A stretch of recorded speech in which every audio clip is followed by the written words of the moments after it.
successful play I've seen in years. Man's a born wit. The whole play was tremendously exciting. I hear he's writing a new one. I can hardly wait to see it. Cab? Well, gentlemen, the English theatre has just given birth to a genius. I feel sure Wilde will be the first to agree with you, Harry. I wish I could approve of the playwright as much as I approve of his play. Who cares about him so long as he continues to give us plays like this?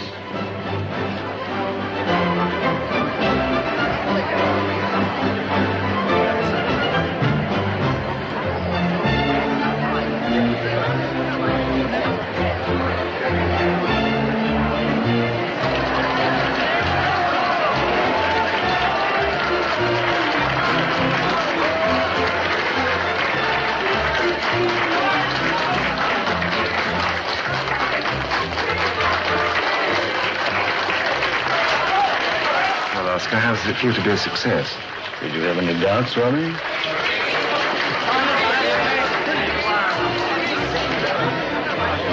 Congratulations, Oscar. Brilliant play, brilliant. Oh, there I'm bound to agree with you, Lord Sir. My dear Mr. Wilde, I was simply delighted with your play. I even enjoyed the interval. Dear Lady Sunning, she has the remains of remarkable ugliness. I've always been a great admirer of your work, Mr. Wilde. And I've always been a great admirer of my work, Mr. Shaw. Oscar, wonderful play. Thank you, my dear Lady Mother. My dear boy, a triumph. A magnificent triumph. Ada, what are you going to say about my play in that woman's magazine you I run? shall praise it as highly as you would yourself, Oscar. You've always been the best critic of my work. But I never criticized your work. Exactly. I'm so proud, Oscar. And I am so proud of you. You look wonderful. Oscar, people are watching. Well, I hardly think Oscar is the type of man to worry about his behavior in public. And how did Brother Willie like the play, or couldn't you see it from the bar? Quite perfectly sober, thank you, Oscar. I've ordered a table at the Savoy. Get a cab and Robbie Lisbon. Of course. Constance, if you don't mind not coming, but you know these supper parties. Oh, very well, Oscar. Mother will take you home, won't you, Mother? Yes, of course. Will Come you on, get my married?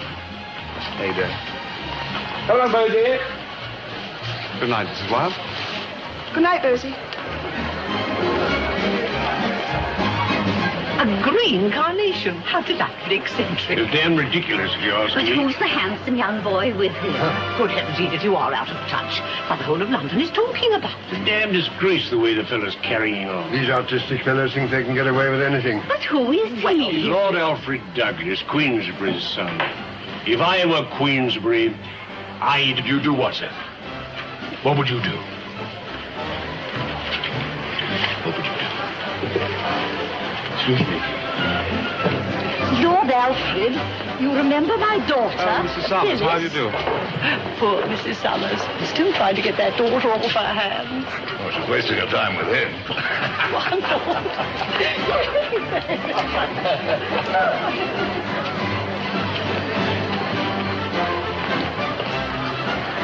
Bosie!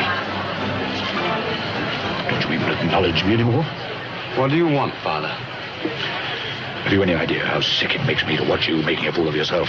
A fine spectacle you are, sir, fawning and crawling round this fellow wild like some damn little lapdog. We're going to have another one of your scenes? See you new scenes, I'll not tolerate this behavior. Would you sooner I went around with professional boxers and sporting gentry? At least my friends behave like men. Father, I'm over 21. Only just. I don't see that I have to answer to you for my behavior, nor seek your permission for the choice of my friends. You are a disgrace to the name of Queensberry. Really, I don't... Bosie, is the cab ready yet? Oscar, this unpleasant little man is my father. Lord Queensberry. Yes. Pleasure to meet you, sir. The pleasure is entirely yours, Mr. Wilde. let's Just go. a minute. I have a few things to say to this gentleman. Now, you listen to me, sir. Really, Lord Queensberry, I think the public have had enough play acting for one night. I demand to be heard! You are being heard, sir, but the entire theatre, I should... Well done, Wilde. Most entertaining. We both thought so, didn't we, my dear? You're very flattering, Your Royal Highness. And Mrs. Langtry, you're very beautiful. I do flattery almost as much as you do, Oscar. I didn't know you were a patron of the arts, Queensberry. I thought fist fighting was more in your line. Well, thank you for a most enjoyable evening, Wilde. We shall look forward to the next play. Good night, sir. You coming, Bosie? Let me just say this, Father. You've been hounding me long enough. If you try and interfere with me again, or write any more of your abusive letters, I shall have no hesitation in seeking the protection of the law. You may have the law on your hands much sooner than you think, my boy.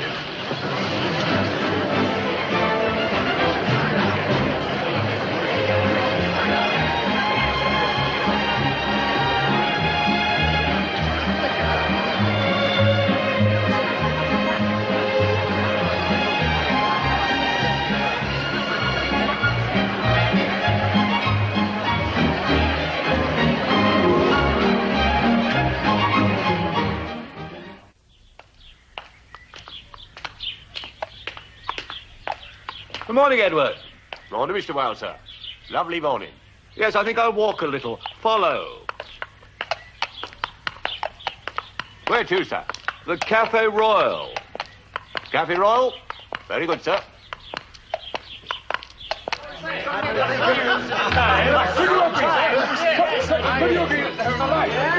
Mr. Wilde, sir. Mr. Wilde, one thing my readers are anxious to learn. What paper do you write, sir? And the Echo, sir. Well, if your readers are anxious to learn anything, they wouldn't take the Echo. Mr. Wilde, why do you always wear a green carnation? Mr. Wilde, you're from Dorian Gray. What did you say, sir? Why do you always wear a green carnation? I consider her nature to be quite inadequate. Why she never thought of a green carnation, I can't imagine. Mr. Wilde, she will get around to it in time. Mr. Wilde, your book Dorian Gray has been severely criticised. Not by me. Yes, but many people do consider it immoral.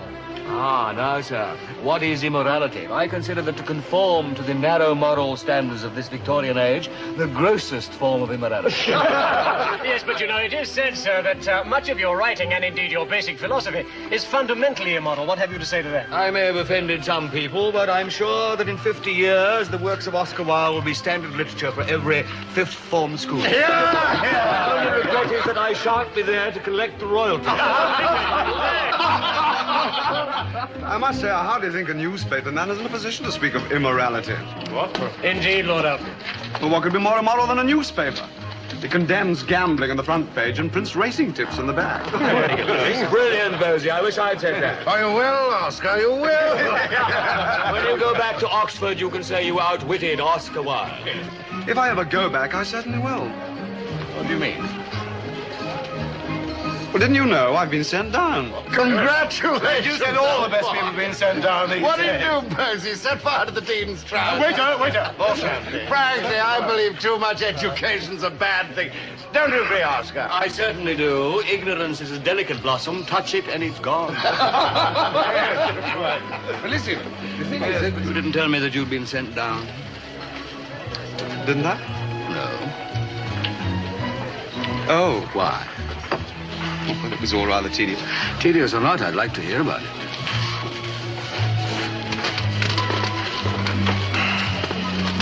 Well, there was some scandal over a boy in the town. You know how provincial Oxford can be in some ways. Frankly, I found the whole thing rather amusing, but unfortunately, my father didn't. He was so disgusted with his so-called son, as he put it, that he's disowned me completely. So now I haven't a penny in the world. Frank, you're drunk. Drunk? Who's drunk? Oscar, have you ever seen me when I had more than I could carry? No, and I've seen you when you should have taken more than one trip. Why didn't you tell me about this before? Well, you were so busy, what with your play and... If you're in any trouble, you only have to come to me. And if it's money you needn't worry. You're very kind to me, Oscar. I'm very fond of you.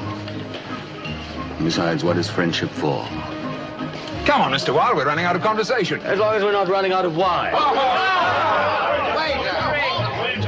You know, gentlemen, in the past 2 years, I've made a remarkable discovery. What's that, Oscar? Alcohol, if taken in sufficient quantities, produces all the effects of intoxication. Gentlemen, I give you a toast. To you. Oscar, you talk as if you were an old man. I am. I'd do anything to regain my lost youth except take up exercise or get up early in the morning. Waiter, where's that champagne? Ah, thank you. Here we are.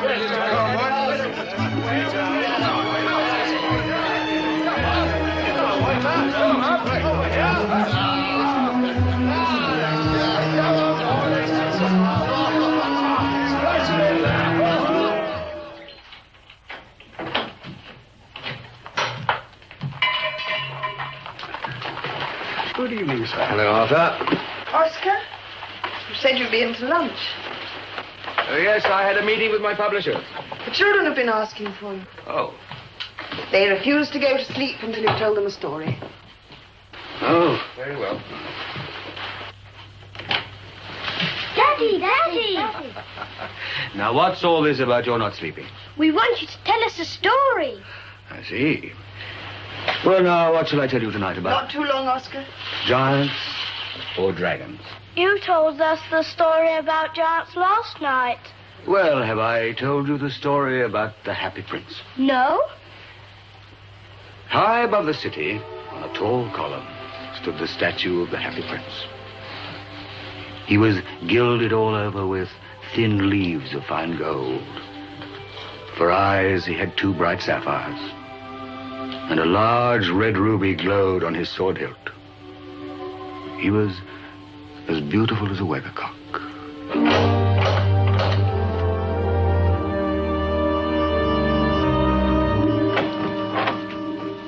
Yes, sir?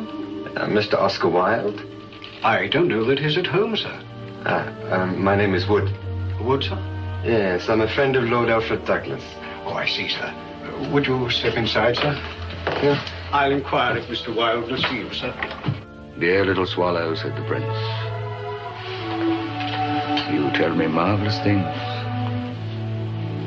But more marvelous than anything is the suffering of men and women.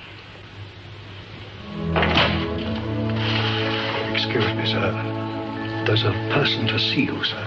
Very well.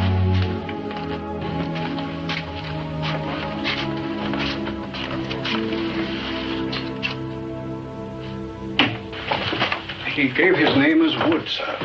Wood? Said he was a friend of Lord Alfred, sir. Oh, I see. He's in the front room, sir. Thank you, Lord. Mr. Wood? That's right, sir. Oh, very delicate. Very delicate indeed. I understand you're a friend of Lord Alfred's. Well, I suppose you might say that, sir, yes. Very friendly gentleman, his lordship, sir, very friendly. Well, he didn't mention you, Mr. Wood, but... Alfred Wood, sir. Same name as his lordship, sir. I'm no lord, of course, sir, but as a poet like yourself might say, what's in a name? Cognac, Mr. Wood. Thank you, sir. You knew Lord Alfred at Oxford? Well, not exactly at Oxford, sir, no, sir. Not in the way that you might mean. I used to do odd jobs for his lordship. Oh, very kind he was to me, sir, yes. A gentleman like yourself, sir, in every particular. Thank you, sir. Well, I'm very glad to meet any friend of Bosie. Bosie? Oh. Yes, of course, sir.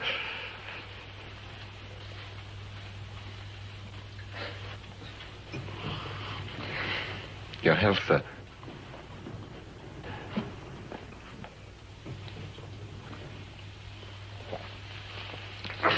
Very fine brandy, this, sir. Drives the cold from the bones. Well, I won't beat about the bush, sir, as the saying goes.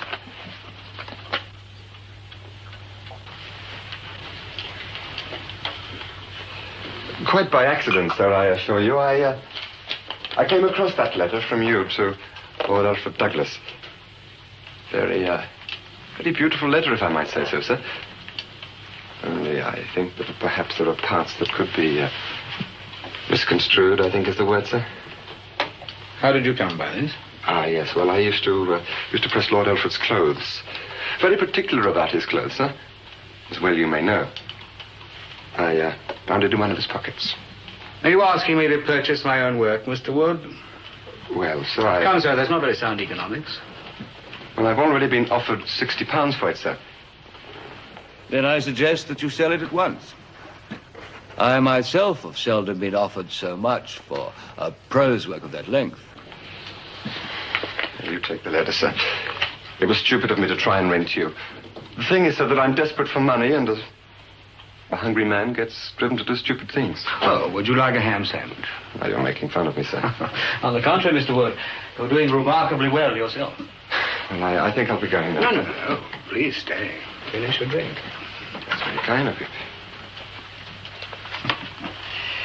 You're a very poor criminal, Mr. Wood, if I may say so. The fact is, I came to London to look for some work. Our work, Mr. Wood, is the curse of the drinking classes.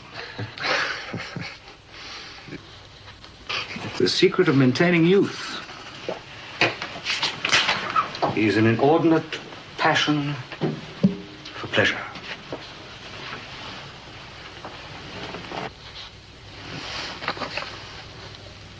£40, sir. I'm going out to dine in a moment. Perhaps you'd care to join me. Well, that's very kind of you, sir. There's a fascinating charm about your half-hearted criminal tendencies, Mr. Wood. I suspect that you lead a wonderfully wicked life. Ah, well, there's good and bad in all of us, sir. Mr. Wood, you're a born philosopher. I'm sure we shall get along extremely well. Your health, sir.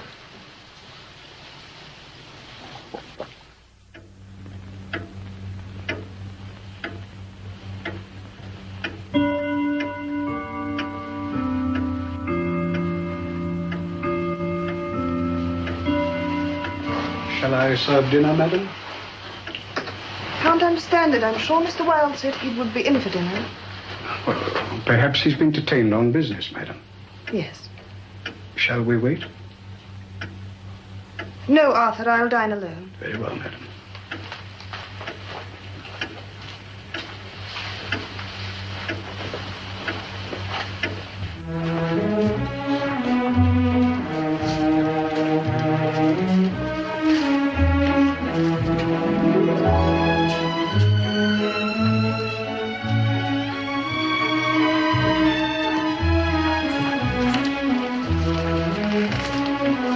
Bosie, you're nearly an hour late. Yes, I know. Oh, I know what that face means. It usually heralds an unpleasant scene. It'd be nice if it could be avoided. I'm in a singularly good mood. Are you? I was. No doubt, having entertained your friend at the Savoy last night. You mean Mr. Wood? Really, Oscar, have you no sense of propriety? The man was a valet. A very amusing valet. Thank heavens, Bosie, I am not inhibited by your sense of class. So it seems. Anyway, he was your friend. I hardly knew the man. That's not the impression that he gave to me. Good morning, my lord. What did he want, anyway? Money, what do the poor usually want? Would you like to order now, my lord? And you gave it to him? For a valuable piece of property, a letter I wrote you at Oxford. May I recommend the lobster, my lord? I'll have the sole menu. Very good. Do you mean he blackmailed you? Leaving that letter around for anyone to find was not only careless of you, but singularly lacking in respect for something that I'd hoped was private and personal. Waiter, bring some champagne right Very away. good, my lord. It would seem, Bosie, that I am forever paying for your indiscretions and your extravagances. Money, is that all you ever think of? Ah, when I was young, I thought money was everything. Now that I'm older, I know that it is. My God, Oscar, you're never satisfied. You have a successful book out, a play running in the West End. Playing to packed houses of creditors. Have you any idea how much money I spent since we've been together? I'm sure you've kept an account. Luncheon every day here, dinner, Savoy, supper. Oh, look what you've done. I'm sorry, sir. It's very Oh, sorry. go away. Stop fussing. And always the best champagne, because you have a very delicate palate. Bosie, you seem to think that you have a right to live at my expense in a profuse luxury to which you have never been accustomed. I pay your hotel bills, your tailor's bill, your gambling debts. You demand without grace, and you receive without thanks. Have you finished? Now tell me honestly, Oscar, what did you expect? Did you think I was some common street Arab to be bought with cheap trinkets and an occasional supper in some Soho restaurant? I've given you my friendship for 2 years, Oscar. I've admired your genius, laughed at your jokes, flattered your vanity. And now you question the price of such a friendship. It isn't worthy of you, Oscar.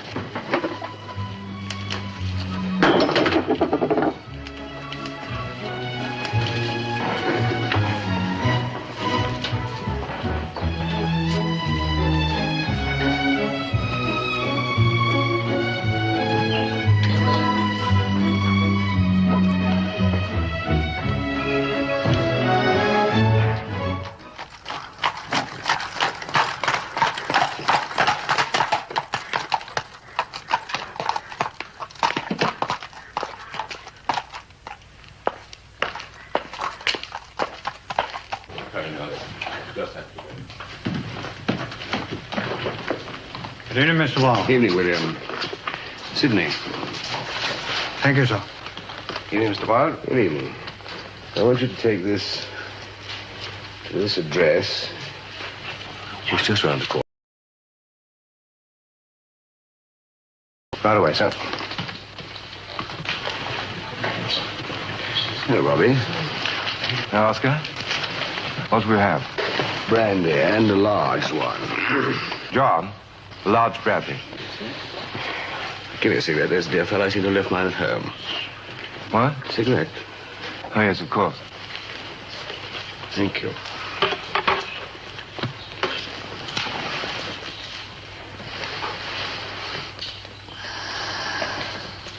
What is it, Oscar? Are you not well? No, just very tired, that's all. Your brandy, sir. Thank you.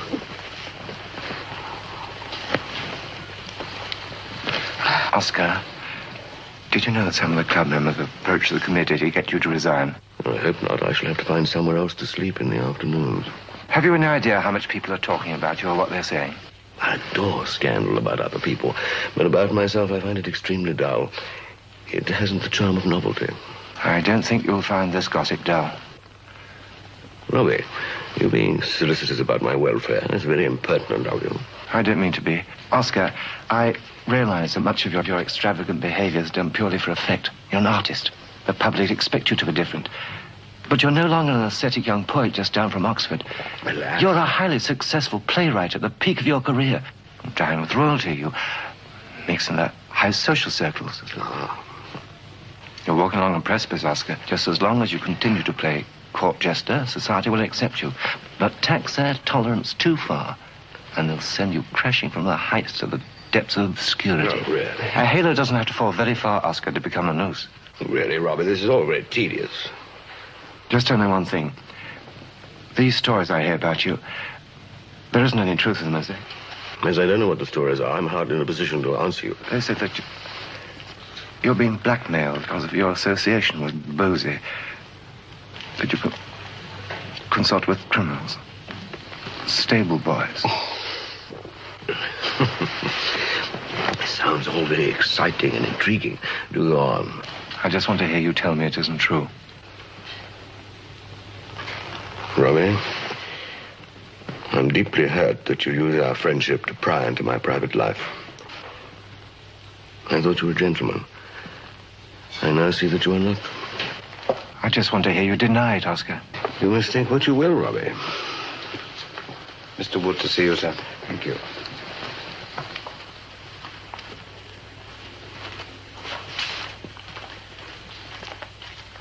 Robbie, because I'm very fond of you, I shall forget everything you've said tonight. Good night. Good night. Hello, Oscar.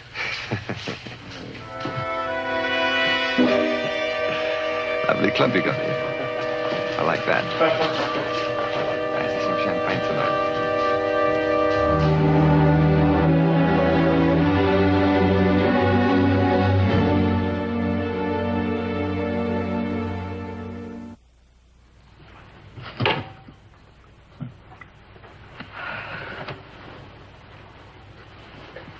Oh, you shouldn't bother. You must eat something.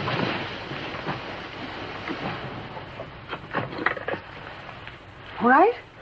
You know, I've eaten in all of the best restaurants in Europe, and I've never tasted anything like your sweetbread. Where's the wine? They didn't deliver any this week. For heaven's sake, why not? Perhaps the fact that we owe the wine merchant £85 might have something to do with it. We're living on credit, Oscar, and that can't go on much longer. Well, if I can finish this play, everything will be all right. If that's Bosie, tell him I'm not at home. I wish to see Mr. Oscar Wilde. I'm sorry, sir, but Mr. Wilde is not at Well, I'm sorry, but I demand to see him. Where is he? If you please, sir. Wilde, I want to have a word with you. Sit down. Well, Lord Queensberry, it's all right, Arthur, you can go. It seems the peerage don't have a monopoly of good manners. To hell with good manners, sir. What I have to say to you has very little to do with good manners. Indeed, and I presume you brought your ugly friend to lend you moral support. When it comes to morals, I have all the support I need, thank you very much. I've seldom come across anybody in whom the moral sense was dominant, who was not heartless, cruel, vindictive, and completely lacking in the smallest sense of humanity, Lord Queensberry. Personally, I'd sooner have 50 unnatural vices than one unnatural virtue. Yes, I can well believe that. Now, you listen to me, sir. I presume you've come to make a speech. If so, I hope it's a short one, because I have work to do. Wilde.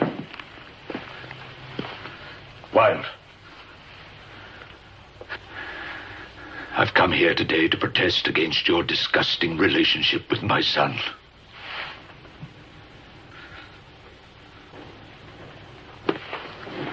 That is a revolting and slanderous statement, and I demand an apology. I refuse to apologize. I refuse to apologize for saying something which is common knowledge to every cab driver and messenger boy in London. Lord Queensberry, are you seriously suggesting that there's improper conduct between your son and myself? I do not say that you are. I say that you look it, which is just as bad. But I'll tell you this. If I catch you two again together, I shall take a whip to you, sir, and I shall thrash you to the ground. I see that when it comes to fighting, you choose to ignore the Queensberry rule. Yes, well, I give you fair warning. And I give you fair warning. If you're not out of my house in 2 minutes, I shall throw you out. I refuse to leave until I've had my say. On the contrary, sir, you're leaving now. Hit him! Hit him! Arthur, open the door. This gentleman is leaving. This, Arthur, is the Marquess of Queensberry, the most infamous brute in London. And you're never to let him in my house again. Is that clear? Perfectly, sir. Now, get out. Very well. But you'll regret this, I promise you. I promise you. Go back to your room this instant. Will that be all, son? I hope so, Arthur.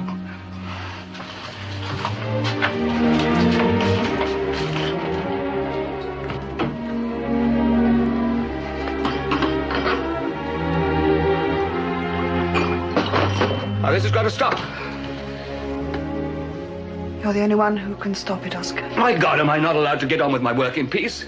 Well, with creditors knocking at the door and Bosie dropping in as if this is some sort of club, and now this coarse brute with his hired pugilists. I can stand brute force, but brute reason is quite intolerable. It's like hitting below the intellect. Oscar, I beg of you to give up this friendship with Bosie. Not for me, but for your own sake. He takes up too much of your time, demands too much of your emotions. I know. The truth is, the boy has a strange fascination for me that I can't get free of. He needs you more than you need him. He needs you because he's weak and conceited. And you give him a stature he could never acquire alone. And he'll go on taking and taking until there's nothing left. He'll destroy you, Oscar. When I married you, I didn't believe it was possible to love anybody more than I loved you. I still love you, darling. To me, you're higher and greater than any man in the world. Help me, Constance. Help me. Why not go away for a little while? At least until you've finished your play. Maybe it'll give you a chance to think more clearly. Yes, I may. You always liked the sea. Why not go down to Brighton? Should be very quiet at this time of year. It's a wonderful idea, Constance, but with hardly enough money to pay the tradesmen, let alone hotel bill. I haven't touched my father's allowance for some months. It isn't very much, No, I'm afraid. no, Constance. Please, please.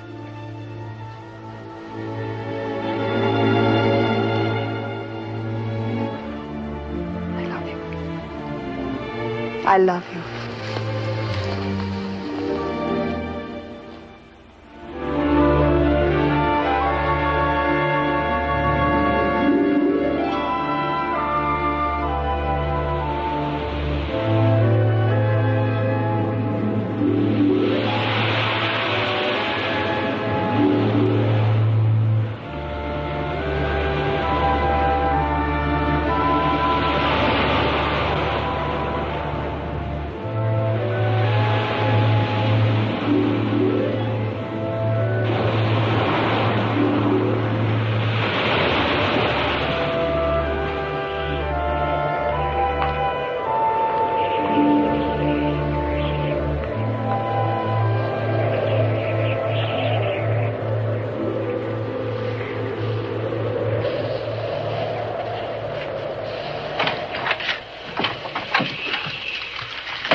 Lordy, Mr. Wilde, wherever have you been? I've been conversing with the elements, Mrs. Oh, Burgess. goodness me, you're soaked to the skin. Listening to the wisdom of the sea, Mrs. B. Out all night in weather like this. Now, you come upstairs and we'll get those wet clothes off before And you it's catch all your here. death. Every word and every epigram, Mrs. Oh, I'm Burgess. very glad, Mr. Wilde, but do come Every up. move and every curtain, it's all here. And the important thing is, who is Ernest? Oh, yes, that'll be And nice. why But does his upstairs, little aunt, who Alan, lives like a in good Tunbridge boy, Wells, please, Mr. call Wilde. him dear uncle?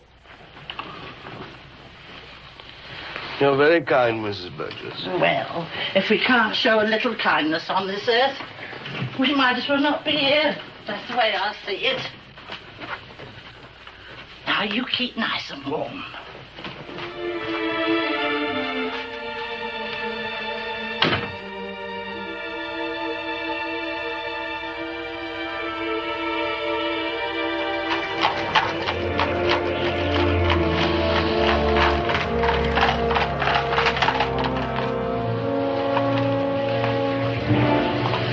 Are you sure this is the right place, my dear chap? This is where I brung him, sir. No mistaking him. Proper artistic gentleman he was. Let's wait here, will you? Right, sir.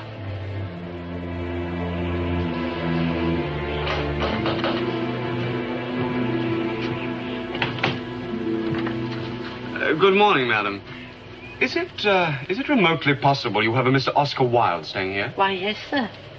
How extraordinary. May I step inside? Certainly, sir. Which is his room? It's just at the top of the stairs. Oh, but I'd rather you didn't disturb him, sir. You see, he was out all night and he's not at all well. Indeed. I was wondering if I'd send for the doctor. A doctor, madam, would probably prescribe a little less brandy in his soda.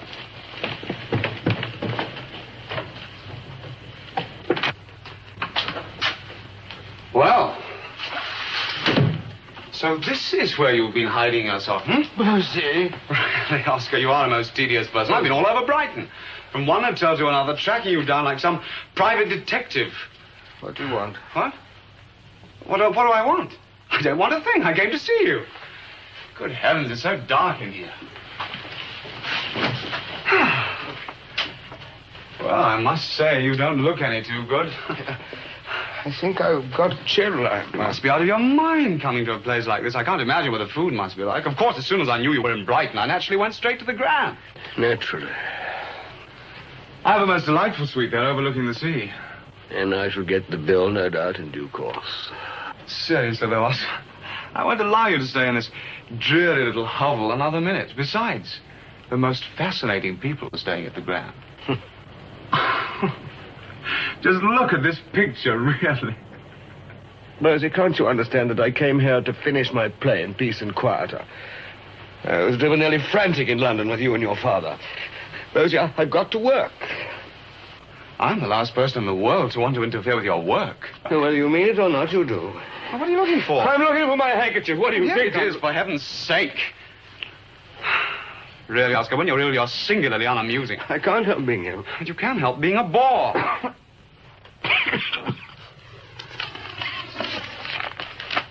This your new play? The Importance of Being Earnest? Yes, it's nearly finished. I'm glad to hear it. Poverty ill becomes you. Frankly, I think you're being very unreasonable about this whole thing. You disappear, leaving me in town without a penny piece. Are you trying to end this relationship, Oscar? Is that what you want? I don't know what I want. I just want to be left in peace. Thank you for your company. It was charming while it lasted. Now kindly get out. Rosie, can't you see that I'm ill and I hardly know what I'm doing? And what about me? I don't care what you do, but as long as you go away and leave me alone. You mean for good? It can't go on. Your insane tantrums and your extravagances. It's got to stop, Bosie. Would my father be delighted to think he'd finally broken up our friendship? My God, it is stuffy in here. I don't know how you can breathe. Once and for all, I'm sick to death of being a cat's paw in this terrible war between you and your father. So for heaven's sake, close the window. Am I to be held responsible for the ravings of my lunatic father? I sometimes think this is between you. You're both insane. Both, it's a wig. God, that's just about as much as I can stand of this. Oh, God. This is the thanks I get for devoting myself to you these past 2 years. What's happening to me? How I ever came to think you were so marvelous. Bosie, for God's sake, go away! idol of society, and look at you sniveling like some kicked dog. I'm going to let you end this so easily, Oscar. You are not going to throw me aside just because you've no further use for me. You're not my father! Bosie, are you insane? Didn't you know it runs in the family? Bosie, put it down. Bosie, please!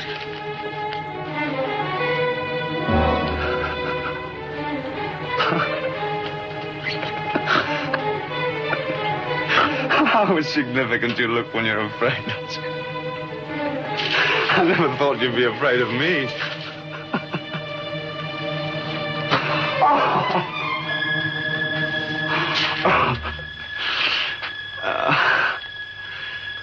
This place depresses me.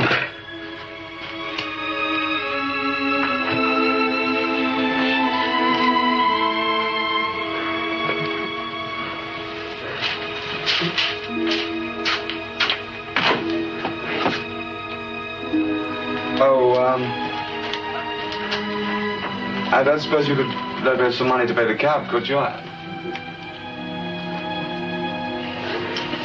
well.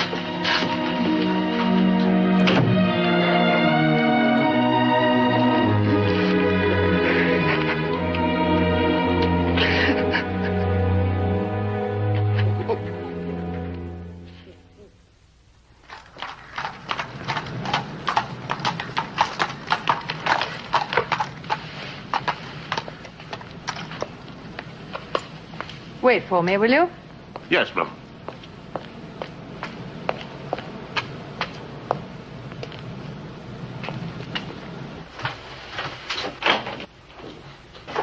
Good afternoon, Good madam. afternoon, Arthur. Is Mr. Wilde at home? He's working at the moment, madam, but Mrs. Wilde is in the front room. Mrs. Leveson, madam. My dear, I hope you don't mind my just dropping in. Of course not. Arthur, may we have some tea, please? Certainly, madam. How nice to see you. Good heavens, you're freezing. Come and get warm by the fire. Right. I was just embroidering my birthday present for Oscar. Do you think he's going to like it? Oh, I'm sure he will. It's most handsome. Oscar has the most expensive taste, even in the simplest things. How is Oscar? Oh, much better. He just needed looking after properly.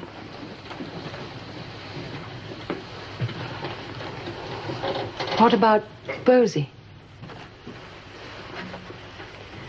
That's all over now, thank God. Can't tell you what it was like, Ada. To have a woman come between yourself and your husband, that's something a wife can understand. But another man... Constance, is that Ada's voice I hear? Yes, it is, dearest. I must hide this. I don't want to spoil the surprise. Ada, my dear. You're looking wonderful, Oscar. What a delicious hat. Constance, where's that bottle of champagne I've been hoarding? Oscar, you're not going to start drinking so early. Of course I am. This is a celebration.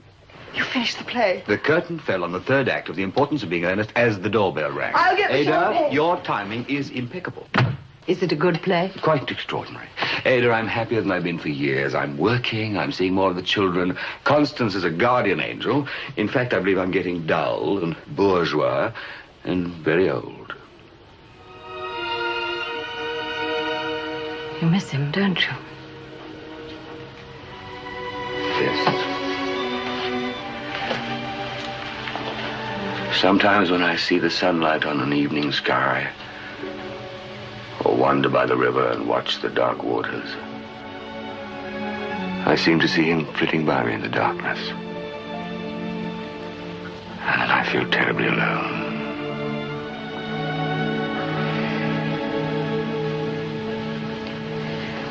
Have you seen this?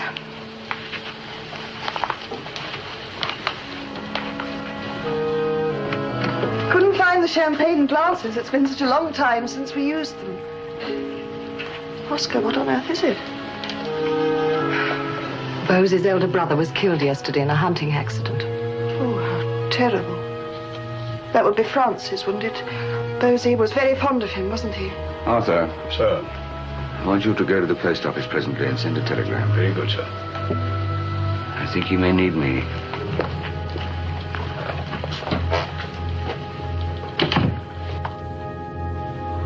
For as much as it has pleased Almighty God to take unto himself the soul of our dear brother departed. We therefore commit his body to the ground.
It would seem it takes a death to bring about a family reunion in this house.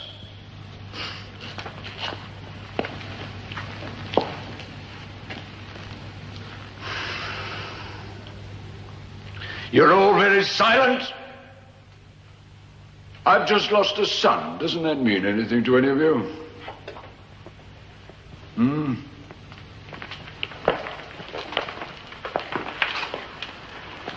You're his mother. Don't you weep for your son? The only real male son you ever bore? Really, Father? The only real man among the three of you?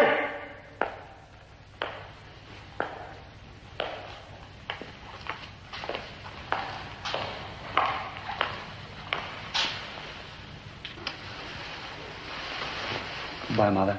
Goodbye, Bosie. Bosie! Where the devil do you think you're going? I've buried my brother. There's nothing to keep me here any longer. This is your home, damn you! You belong here! You were born here! Kingmount has been the house of Douglas for more than 300 years! Goodbye, Percy. Bosie!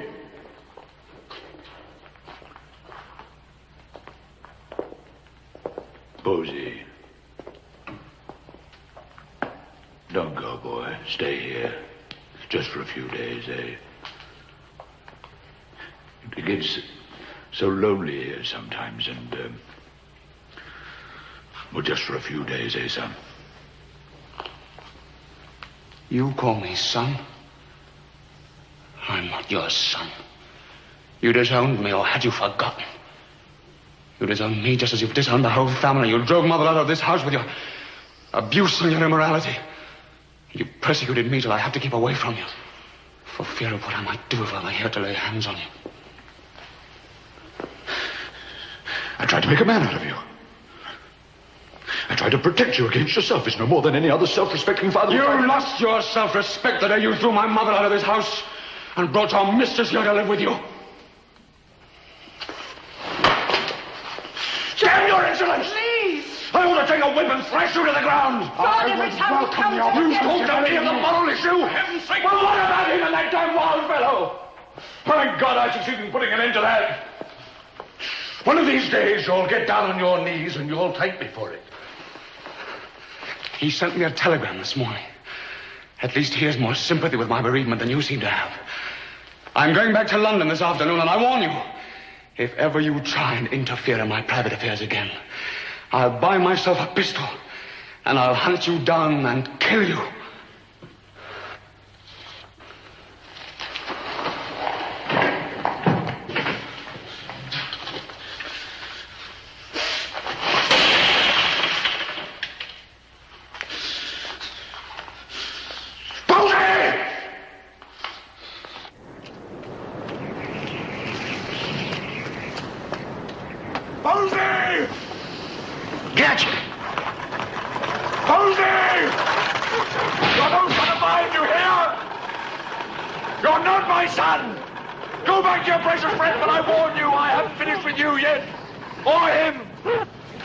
I'll see you both behind bars! Do you hear?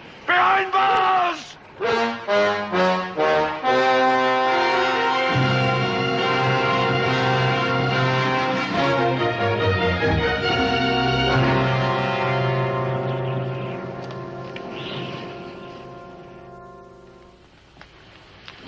I've a great deal to make up to you for, Oscar. I've been perfectly horrible to you in the past. Don't mention it anymore. Sometimes takes a good row to clear the air.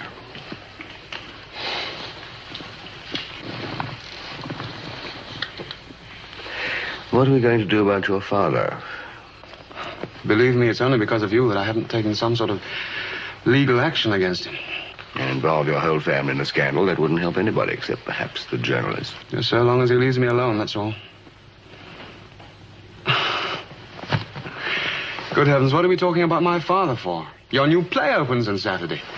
We should be drinking to its success. Its success? My dear boy, you don't doubt it'll be a success, do you?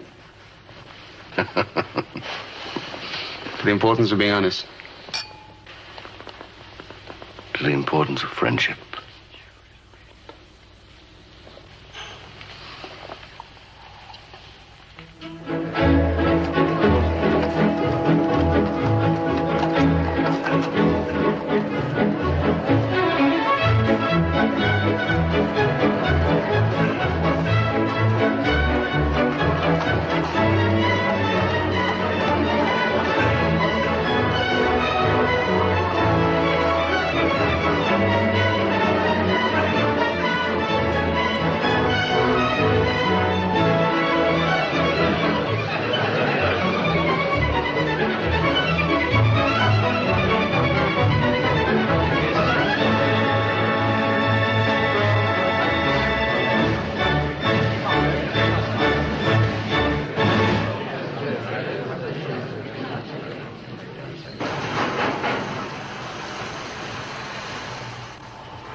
Wait there.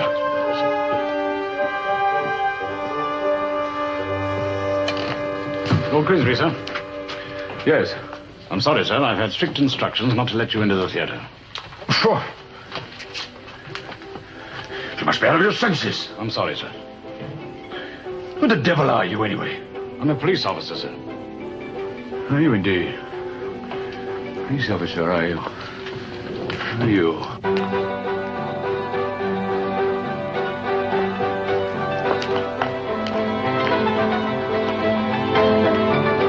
Don't forget the cripple, sir. I'm sorry, sir. No unauthorized persons are permitted to enter the theatre. Do you realize who you're talking to? I do indeed, your lordship. Oh, now, look here, my lord. Why don't you run along and forget the whole thing? You don't want to go in there and spoil everybody's enjoyment. I'm not completely without influence. I'm quite sure you're not, my lord. No. I shall report you to your senior officer, sir.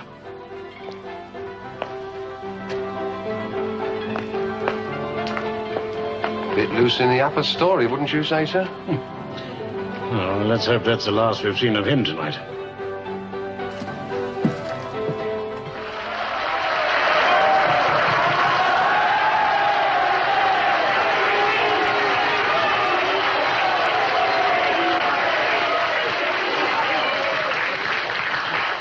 Ladies and gentlemen, I have enjoyed this evening immensely. The actors have given a charming rendering of a delightful play.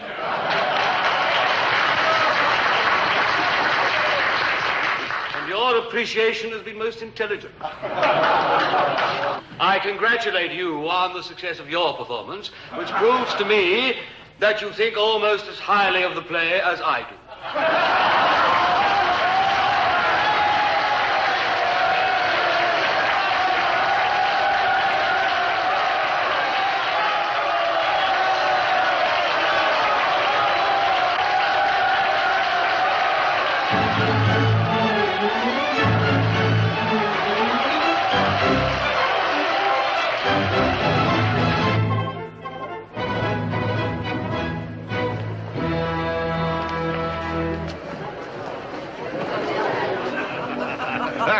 That's quite a wit.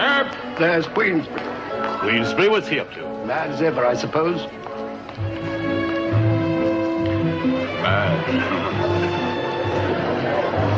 Excuse me! Excuse me!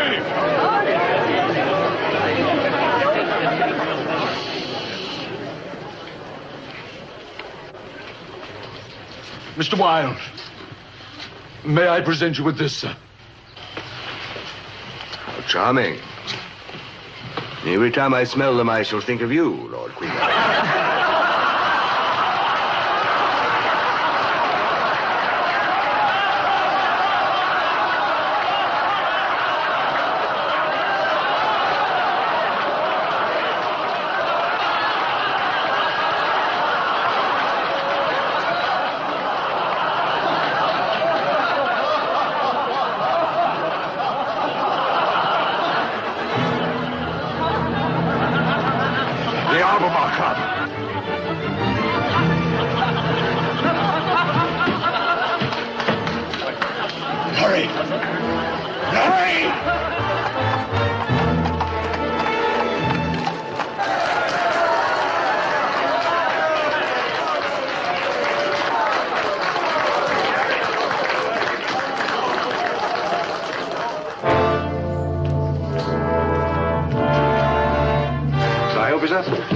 Be a pen. Now, I want you to give this message to Mr. Oscar Wilde. Very good, sir.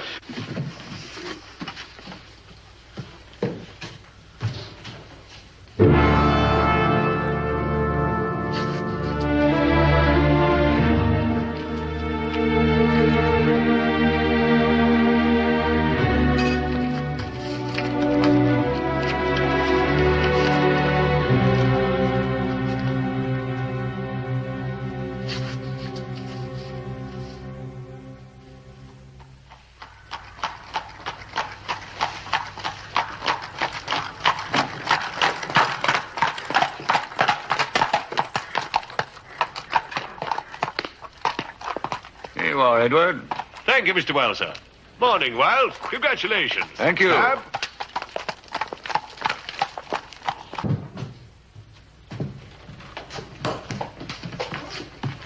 Wilde, my dear fellow, saw your play last night. Laughed myself sick. You seem to have made a remarkable recovery, Major. Oh, Mr. Wilde, a gentleman left this for you last night, sir. Oh? I hear your play was a big success, sir. Congratulations, if I may say so. Thank you, Sidney.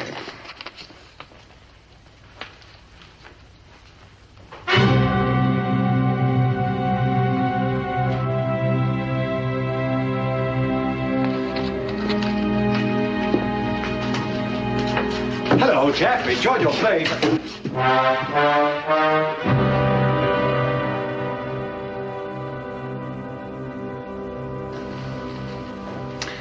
Well, there's no doubt, Mr. Wilde, on the basis of what is written on this card alone, you have the strongest possible grounds for an action against Lord Queensberry for criminal libel. Does that mean, Sir Edward, that you will take the case? Well, the question is, of course, do you want to proceed with this action? Well, of course. Why do you ask that, Sir Edward? Well, no doubt Queensberry's defense will be that the libelous statement complained of was justified and, in effect, true. It most certainly isn't true. Nevertheless, the defense will make every effort to prove that it is. And that could be extremely embarrassing for Mr. Wilde. I agree. Oscar, it simply isn't worth it. Queensberry's obviously a lunatic. To take an action against him is exactly what it wants. That's why he left that card. But if we let him get away with this, there'll be no holding him. We have to draw a line somewhere. It's a matter of principle. I'm afraid Lord Alfred is right. The man must be stopped somewhere. Then you wish to proceed with this action? I do. Can't wait to see my father's face when I go into the witness box. When I tell the You're court not going into the witness box, Bosie. Are you mad, Oscar? I've only got to tell them how he's persecuted me these past 2 years, how he drove my mother out of the house with these I'm insane not having ravings. you involved, Bosie. I'm afraid, Mr. Wilde, that Lord Alfred is already involved. Of course I'm involved. I'm not having you exposed to more scandal than is necessary. Oscar, don't you realize... Bosie, you're not going into the witness box, and that is final.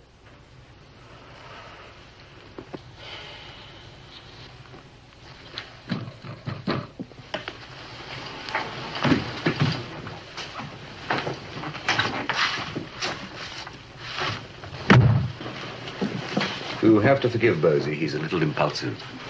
So it would seem. Anyway, you have a very strong case, Mr. Wilde. What's the matter, Robbie? You determined to bring about your own destruction, Oscar. Is that what you're trying to do? I don't understand. I used to think you had a mind of your own, a great mind. Oh, really? Oscar, you mustn't let Bosie push you into this thing. What's the alternative? Go abroad.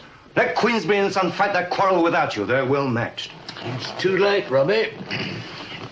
Well, Sir Edward, I'm entirely at your disposal. Any further information you need? There is one question I feel compelled to ask. Please do. I can only accept this brief, Mr. Wilde, if you assure me on your honor as an English gentleman that there is no truth in the charges made against you. I assure you, as an Irish gentleman, that there's no truth whatever in any of them. Well, then, shall we see here tomorrow morning at 10:30, Mr. Wilde? Good. Mr. Humphreys?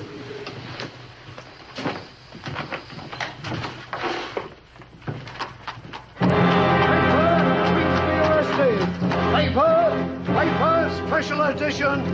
Queensberry arrested. Paper, sir.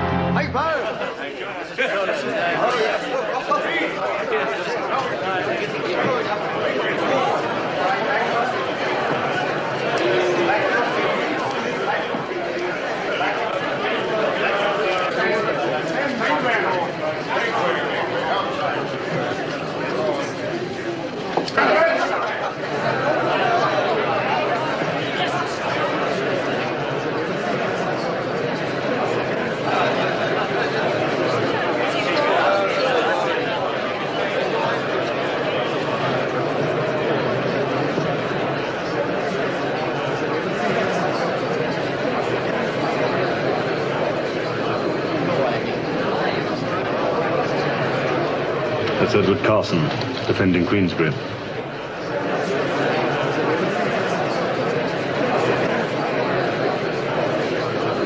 We went to Trinity College together. No doubt he'll perform his task with all the added bitterness of an old friend. Silence! Be upstanding in court. All persons who have anything to do before my lords, the Queen's Justices of Oyer and Terminer, a general jail delivery for the jurisdiction of the Central Criminal Court, draw near and give your attendance. God save the Queen.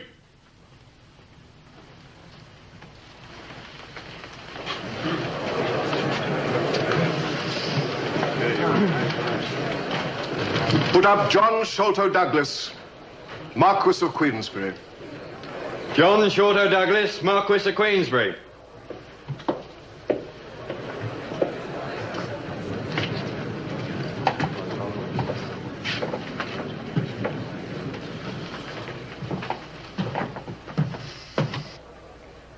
Are you John Sholto Douglas, Marquess of Queensberry? I am, sir.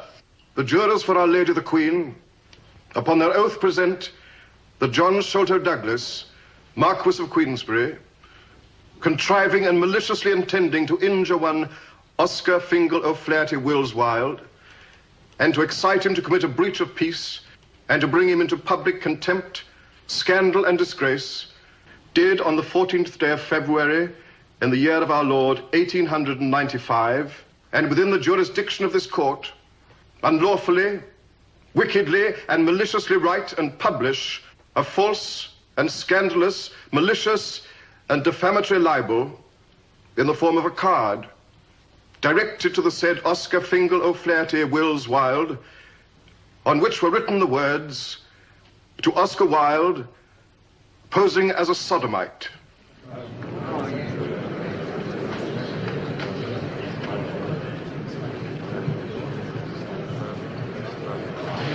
Silence in court. To the great damage, scandal, and disgrace of the said Oscar Fingal O'Flaherty Wills Wilde, and against the peace of our said Lady the Queen, her crown and dignity, John Sholto Douglas, Marquess of Queensberry. Upon the aforesaid indictment, how do you plead? Guilty or not guilty? Not guilty, my lord. If it please you, my lord, it is my client's plea that the alleged libel, according to the natural meaning of the words thereof, is true in substance and in fact, and that it was for the public benefit and interest that the matter contained in the alleged libel should be published. Such a plea has been filed with this court. It has, my lord. Thank you, Mr. Carson. Let the jury be sworn. Take the Bible in your right hand and read from the card. I swear by Almighty God that I will well and truly try... I put the card in an envelope which I addressed to Mr. Oscar Wilde, and when Mr. Wilde came into the club, I handed it to him saying that Lord Queensberry had asked me to give it to him. And did you look at this card when Lord Queensberry gave it to you? I did, sir. Thank you, Mr. Wright. I have no questions, my lord. The witness must stand down.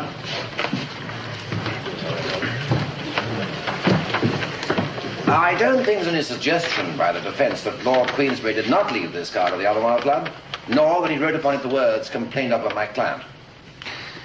In his plea of justification, in which the defendant seeks to malign the character of Mr. Oscar Wilde, the defendant put in evidence a letter written by Mr. Oscar Wilde to Lord Alfred Douglas, the son of the accused. I now propose to read the letter to the court, my lord. My own boy, your sonnet is quite lovely. And it is a marvel that those red rose-leaf lips of yours should have been made no less for music of song than for madness of kisses. Your slim gilt soul walks between passion and poetry. I know Hyacinthus, whom Apollo loved so madly, was you in Greek days. Always with undying love, yours, Oscar. The words contained in that letter may appear somewhat extravagant for those normally engaged in the writing of commercial correspondence. Silence! But Mr. Wilde is a poet, and that letter is considered by him to be a prose sonnet, and one in which he is in no way ashamed. I now ask Mr. Oscar Wilde to go into the witness box.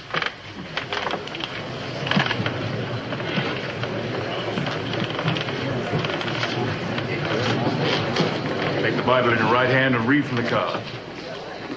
I swear by Almighty God that the evidence I give to this court shall be the truth, the whole truth, and nothing but the truth, so help me God.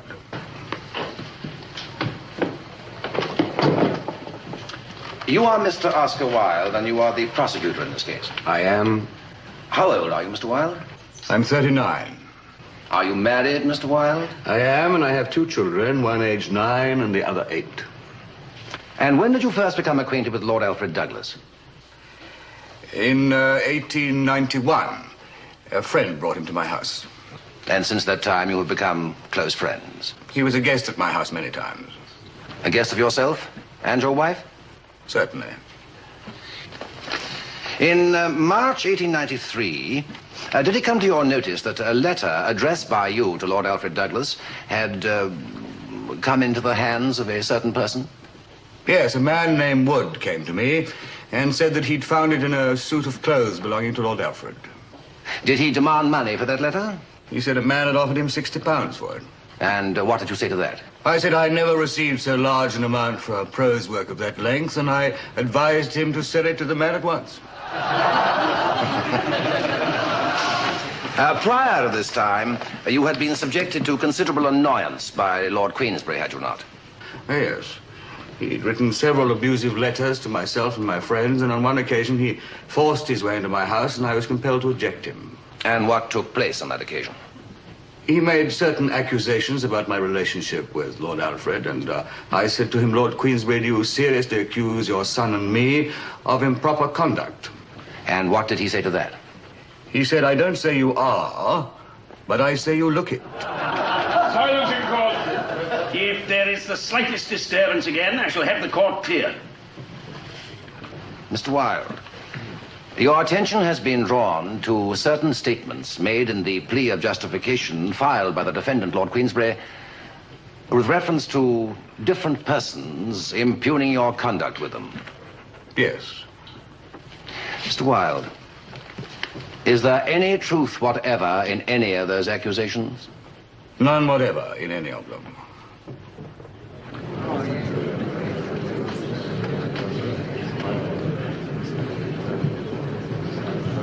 Thank you, Mr. Wilde.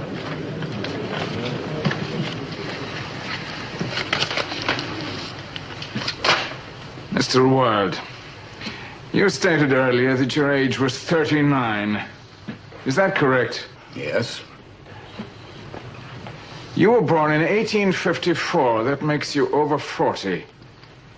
Doesn't it? Oh, very well. And what age was Lord Alfred Douglas when you first met him? He was between 20 and 21. Not yet 21. And since that time, you have been close friends? Yes. You have stayed with him at many places? Yes. At Oxford, Brighton, on several occasions? Yes. And at various hotels in London? Yes. You've also been abroad with him several times? Yes, to Egypt, Paris, and Monte Carlo. One could therefore describe your friendship as intimate. Yes, very. Indeed. I have here a magazine called The Chameleon, in which is an article by yourself, also 2 poems contributed by Lord Alfred Douglas. Yes, I thought them exceedingly beautiful. Did you? Do you remember the titles of these 2 poems, Mr. Wilde? Yes, one was called In Praise of Shame, and the other Two Loves. Thank you. These 2 loves, they were 2 boys, weren't they? Yes. One boy calls his love true love, and the other boy calls his love shame. That is correct. Do you think that made any improper suggestion? No, not at all. There's another article in this magazine entitled The Priest and the Acolyte. Have you read that? I have. Did you consider that this article was in any way immoral? It was worse. It was very badly written. Was it not the story of a priest who fell in love with an altar boy? Well, I read it only once, and nothing would induce me to read it again. Did you think the story blasphemous? I think it violates every artistic canon of beauty. That is not an answer. That's the only answer I can give. I wish to know whether you thought the story blasphemous. It disgusted me, and the end was completely wrong. Will you answer the question? Did you or did you not consider the story blasphemous? I thought it was horrid. Blasphemous is not a word of mine. I see. Now, from the same magazine here are some of the phrases and philosophies for the use of the young, which you contributed. Wickedness is a myth invented by good people to account for the curious attractiveness of others. Do you think that true? I rarely think anything I write is true. Religions die hard when they are proved to be true. Is that true? Yes, I hold to that, but it's too big a question to go into here. Did you think that was a safe axiom to put forward for the philosophy of the young? I think it's most stimulating. If one tells the truth, one is sure sooner or later to be found out. A pleasing paradox, but I do not set very much store on it as an axiom. Whether moral or immoral? There is no morality or immorality in thought.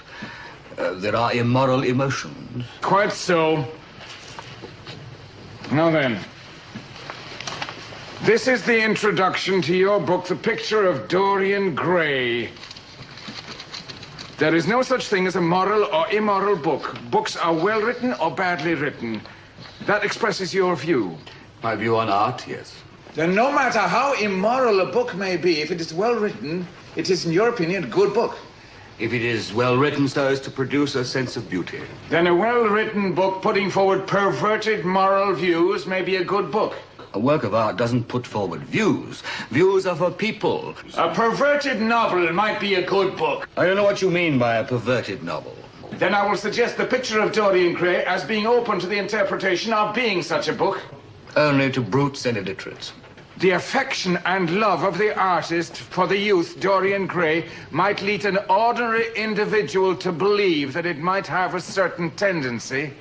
I have no knowledge of the views of ordinary individuals. I propose, if I may, to quote a few passages from this book. The artist Hallard is speaking to Dorian Gray. It is quite true that I have worshipped you with far more romance than a man usually gives to a friend. I have never loved a woman. From the moment I met you, your personality had the most extraordinary influence over me. I quite admit I adored you madly, extravagantly, absurdly. Do you mean to say that that passage describes the natural feeling of one man towards another? Dorian Gray's was a remarkable personality. May I take it that you as an artist have never known the feeling described here? No, it is a work of fiction. Let us go over it phrase by phrase. I quite admit that I have adored you madly. What do you say to that? Have you ever adored a young man madly? I've never given adoration to anyone, except myself. I suppose you think that a very smart thing. Not at all. I have adored you extravagantly. Do you mean financially? Oh, yes, financially. Do you think that we are talking about finance? I don't know what you're talking about. Don't you? Then I hope that I shall make myself very plain before I have done. And we come now to the letter which you wrote to Lord Alfred Douglas. It begins, "My own boy." Now, why should a man of your age address a young boy, nearly 20 years younger, as my own boy? I was fond of him. I've always been fond of him. Did you adore him? Oh, I like him. That's not an ordinary letter. You might as well cross-examine me as to whether a Shakespeare sonnet was improper. Suppose a man who was not an artist had written this letter. Would you say that this was a proper letter? A man who was not an artist wouldn't have written that letter. Well, I can suggest for the sake of your reputation that there's nothing very wonderful in this. Those red rose leaf lips of yours. It largely depends on how it's read. Your slim, gilt soul walks between passion and poetry. Is that a beautiful phrase, Mr. Wilde? Not as you read it, Mr. Carson. You read it very badly. I do not profess to be an artist, Mr. Wilde. And when I hear you give evidence, I'm very glad that I am not. My lord, I don't think my learned friend should talk like that. I suggest, Mr. Carson, that you do not air your personal opinions in this court. It is very difficult, my lord. Nevertheless. Where did you first meet the man Wood, Mr. Wilde? He came to my house. I think it was in January of 1893. And on the same evening, you took him out to supper? Yes. Did you consider that he'd come to levy blackmail? I did, and I was determined to face it. By taking him out to supper and giving him £40? Well, I saw that the letter was of no value, and I gave him the money after he told me a pitiful tale about being out of work. I suggest that you had immoral relations with him first and then gave him the money. My lord, I really must protest of my learned friend's method of questioning the witness. I do not see that Mr. Carson is in any way out of order. Thank you, my lord. Do you know a man named Charles Parker, Mr. Wilde?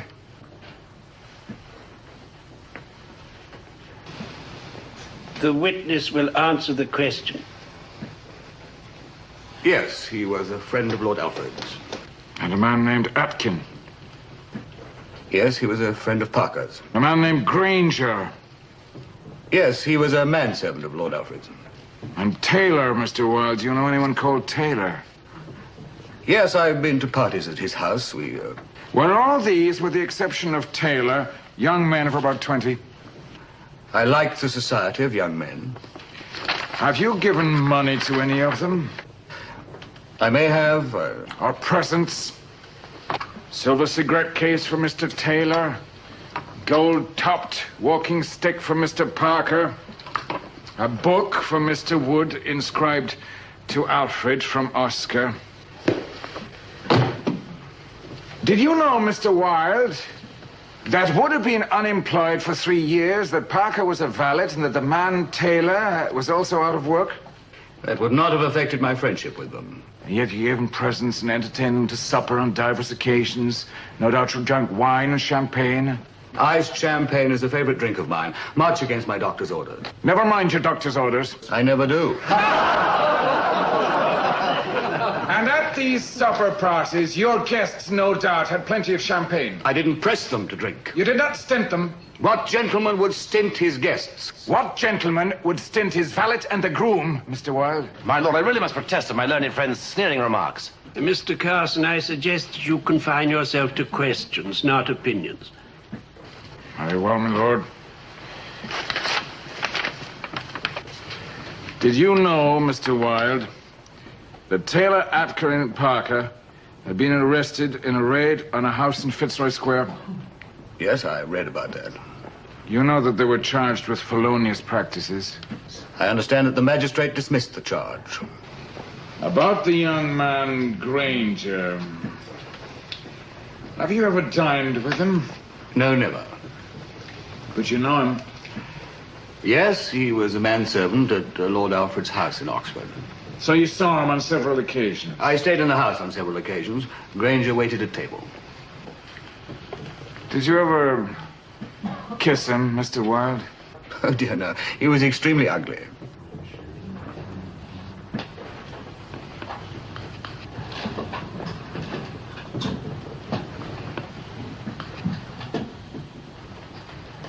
Is that the reason you did not kiss him?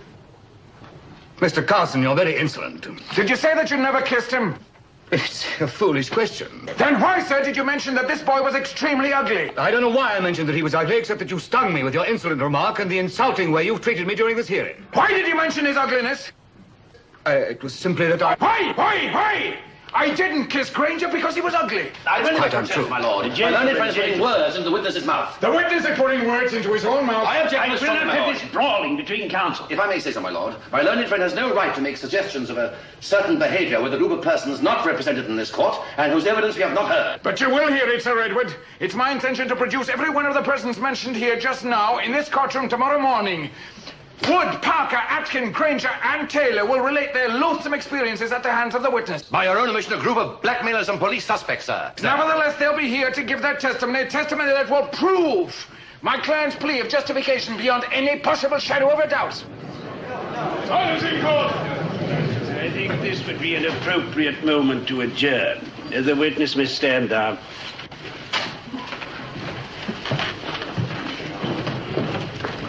The court will reconvene at 10 a.m. tomorrow. Be upstanding in court. All persons who have anything further to do before my lords, the Queen's Justices of Oyer and Terminer.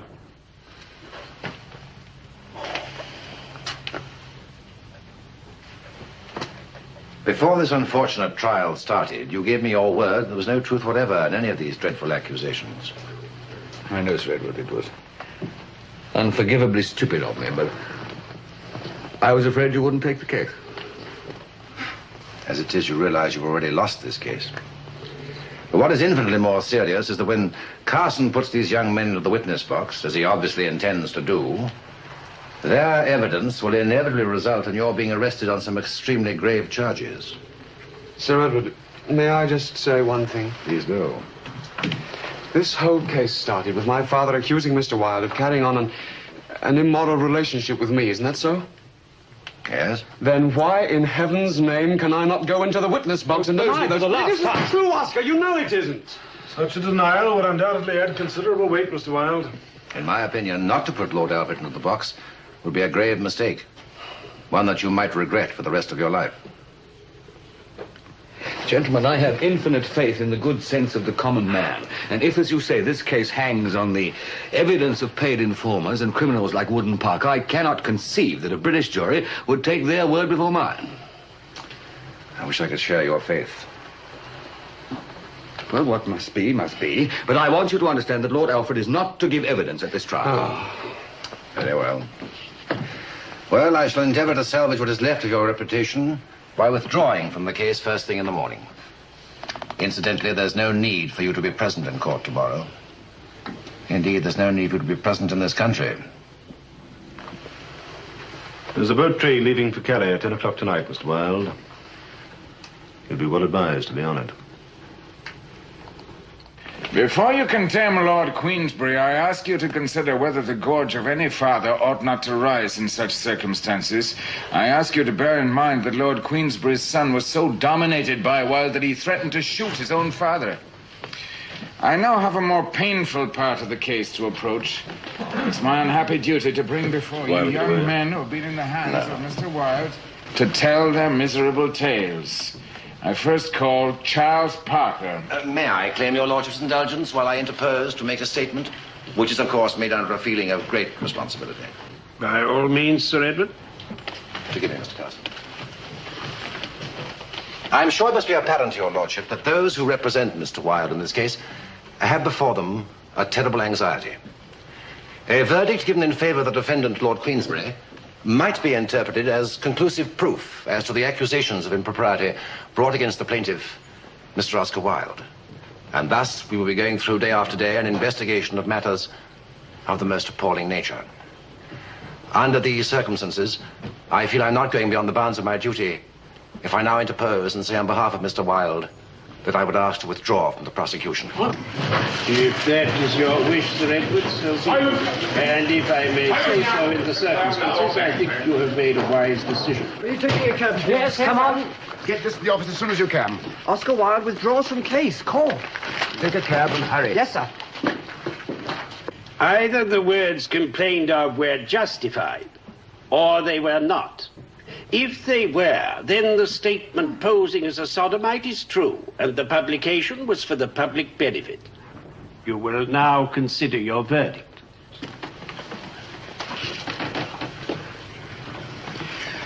We've already agreed upon a verdict, my lord. The prisoner will rise. Gentlemen of the jury, do you find the plea of justification as being proved or not? We do. And do you find the defendant guilty or not guilty? Not guilty, my lord. Silence in court! Usher! Silence the court! Usher! Well, I haven't wasted any time. Oh, what do you mean? A copy of the evidence has already been sent to the Director of Public Prosecutions.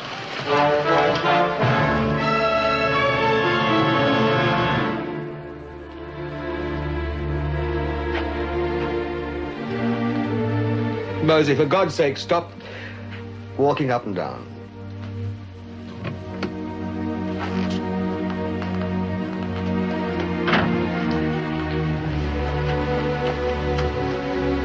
Oh. Well, you haven't eaten a thing, sir. I don't really want it. Thank you, Arthur.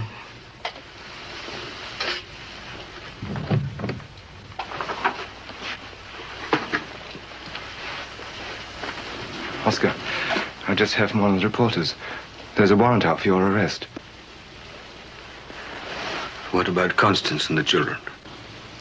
I saw them off on the train myself. Thank you, Robbie. Oscar, I beg of you. There's still time to catch the 10 o'clock train. I have a cab waiting outside. You're wasting your time, Robbie. I've been trying for the past 2 hours. Oscar, will you please listen to me? It's too late. It's not too late, I tell you. Look, it's 9:35. In 3 hours, we can be in France. You look as if you need it.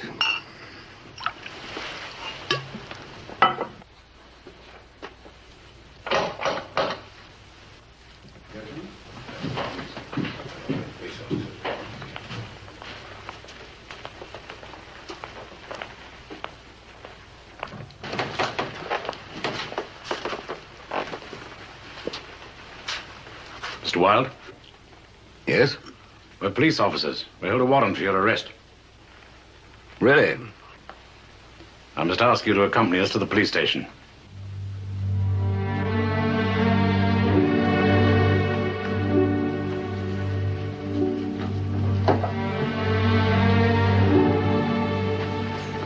Bosie, do something for me. Anything. Leave the country, if possible, tonight. I can't desert you. Bosie, please. Very well. So it's goodbye, Oscar, I can't believe that. We'll come with you. There'll be no need for that, sir. Thank you.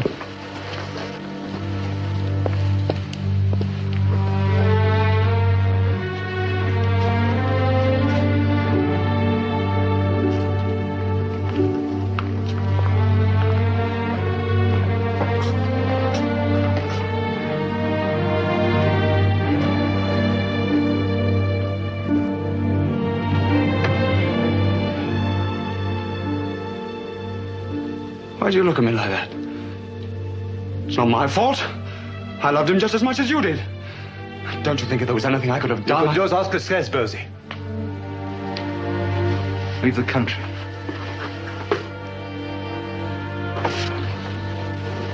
Well, the sooner the better, I should say.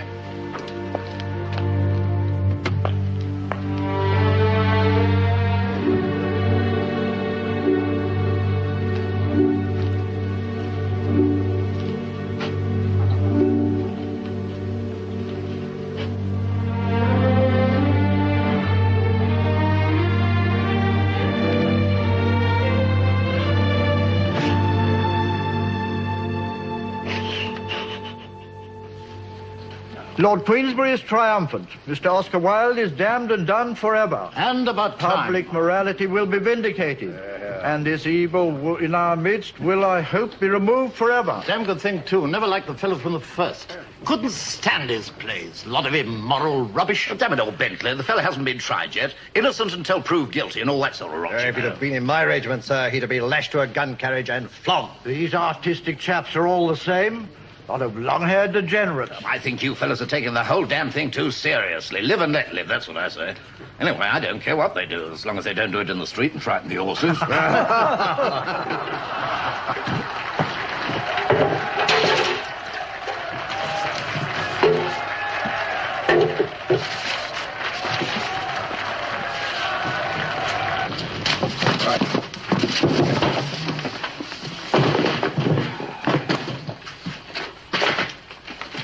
Do you want me to burn them, Mr. Brace?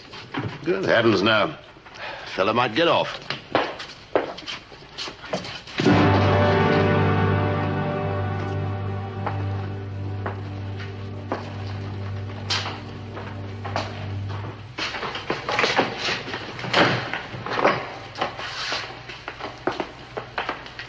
Mr. Humphrey. Sir Edward. They didn't tell me that it was you. Mr. Wilde. I don't know what arrangements you've made about your defense, but if you wish it, Sir Edward and I would be most happy to act on your behalf. Thank you. I'm very grateful. There are certain legal aspects of this case, Mr. Wilde, that have shocked me greatly. The prosecution has based its entire case on the evidence of witnesses who admitted crimes ranging from assault to petty larceny to blackmail. Yet the Crown has no intention of prosecuting any of these witnesses. Let her go scot-free. Such a state of affairs has profoundly shaken my inherent faith in British justice. In these circumstances, I would consider it an honor if you would permit me to offer my services. Thank you. I'm afraid the costs of the other case are still unpaid, and I'm in considerable debt. Mr. Wilde, Sir Edward and I are agreed that there is no question of a fee. Thank you. Thank you. Well, there are many matters we should discuss, Mr. Wilde.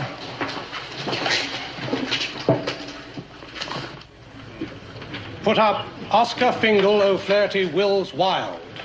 Oscar Fingal O'Flaherty Wills Wilde. Silence in court. Order. Silence! Are you Oscar Fingal O'Flaherty Wills Wilde? I am. Oscar Fingal O'Flaherty Wills Wilde, you stand charged on 25 counts. On the first count, the jurors for Our Lady the Queen, upon their oath, present that Oscar Fingal O'Flaherty Wills Wilde, on the 14th day of March in the year of our Lord 1893, the County of London, and within the jurisdiction of this court, being a male person, unlawfully did commit acts of gross indecency with another male person, one Alfred Wood, and against the form of the statute in such case made and provided, and against the peace of Our Lady the Queen, her crown and dignity.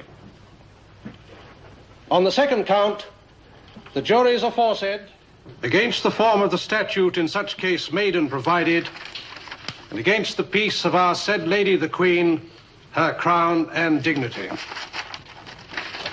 Oscar Fingal O'Flaherty Wills Wilde, on the aforesaid indictments, how do you plead? Guilty or not guilty? Not guilty. My lord, gentlemen of the jury, the first 9 counts in the indictment refer to the prisoner's misconduct with a young man named Alfred Wood. The next 3 to Frederick Atkin, 2 to the man Taylor, 3 to Charles Parker, and the last to Wilde's conduct with a lad named Shelley. It will be shown that Wilde systematically endeavored to influence these young men's minds towards vicious courses and to mold them to his own depraved will. Gentlemen of the jury, when you have heard the evidence of these men, I assure you that you will be justified in finding the prisoner guilty on all counts. I call first Alfred Wood. Call Alfred Wood. Alfred Wood.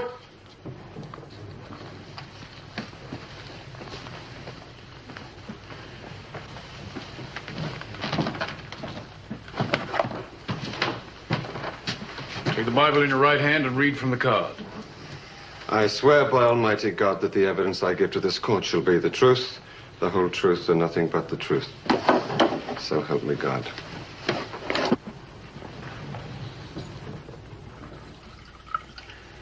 In all my years at the bar, I cannot remember coming face to face with such a miserable collection of witnesses. Wood, Parker, Atkin. The prosecution must have scraped the bottom of the barrel to get that lot together. What I cannot understand is how a man of Wilde's taste and breeding can come to associate with such people. Well, to understand that, Charles, you'd have to understand the nature of Wilde's perversion. And I'm a lawyer, not a doctor. To me, it's loathsome, degenerate, and unnatural. Yet I feel so sorry for him. It's a terrible thing, Charles, and a man of Wilde's talents and genius is slowly crucified by a lot of blackmailers and common criminals. There's very little hope for an acquittal, is there? Well, the case has already been judged by the press and the public. As far as they're concerned, Wilde is guilty. It only remains for him to be sentenced. The most we can hope for is that out of this hysteria of prejudice and hatred, there might shine a glimmer of Christian charity and forgiveness. Do I understand you to say then, Mr. Wilde, that there is no truth whatsoever in the evidence of Alfred Wood? It's true that we had supper together, but the accusations of impropriety are quite untrue. Charles Parker, what part of his evidence is untrue? He never came to the hotel with me, he never had dinner with me, and he never came to my room. We had tea at the St. James's once, but all of the rest is untrue. Then, Atkin, what of his evidence? My lord, my learned friend seems to have forgotten that the witness Atkin perjured himself in the box. Your lordship dismissed this witness for that reason. The witness's evidence was not struck from the record, sir. In my humble submission, my lord, it should have been. That is for me to decide. As your lordship pleases. What of Atkin's evidence, Mr. Wilde? The accusations of indecency are quite untrue. In fact, these witnesses, according to you, have lied throughout the trial. With remarkable ease. As an experienced writer and storyteller, I'm lost in admiration of their inventiveness. You seem also to have been lost in admiration for their youth, sir. I am a lover of youth. Yes, we have gathered that. Now, let us turn to this publication, the Chameleon. My lord, are we to be subjected to a further discourse on the literary morals of the defendant? I understood from my learned friend that he was going to confine himself to the specific charges made in the indictment. This is cross-examination as to credit, my lord. I feel obliged to say that questions which learned counsel thinks should go to credit, he is entitled to put.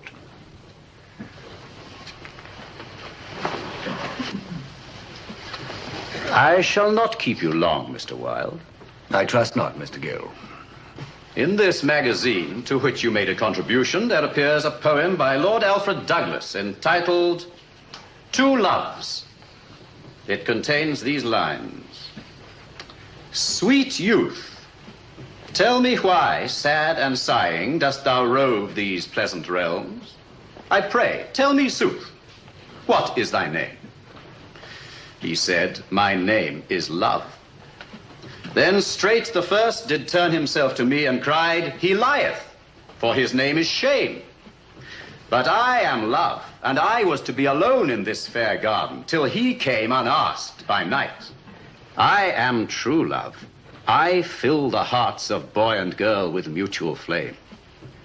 Then, sighing, said the other, have thy will.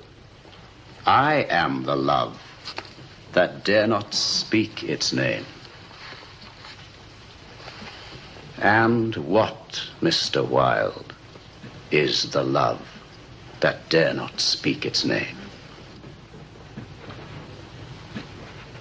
The love that dare not speak its name. In this century is such a great affection of an elder for a younger man as there was between David and Jonathan. Such as Plato made the very basis of philosophy, and such as you will find in the sonnets of Michelangelo and Shakespeare. It is a deep spiritual affection that is as perfect as it is pure. It is in this century misunderstood, so much misunderstood that it may be called the love that dare not speak its name. And on account of it, I am placed where I am today. But it is beautiful, it is fine, it is the noblest form of affection. There is nothing unnatural about it. It is intellectual, and is repeatedly to be found between an elder and a younger man, when the elder man has intellect and the younger man has all the hope and joy and glamour of life before him. But it is so the world does not understand. The world mocks at it, and sometimes puts one in the pillory for it.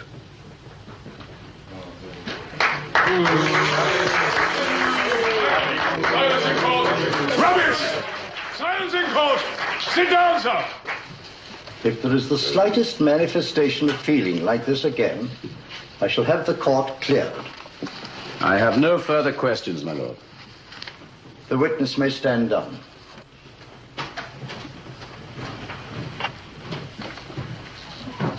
That concludes the case for the prosecution, my lord.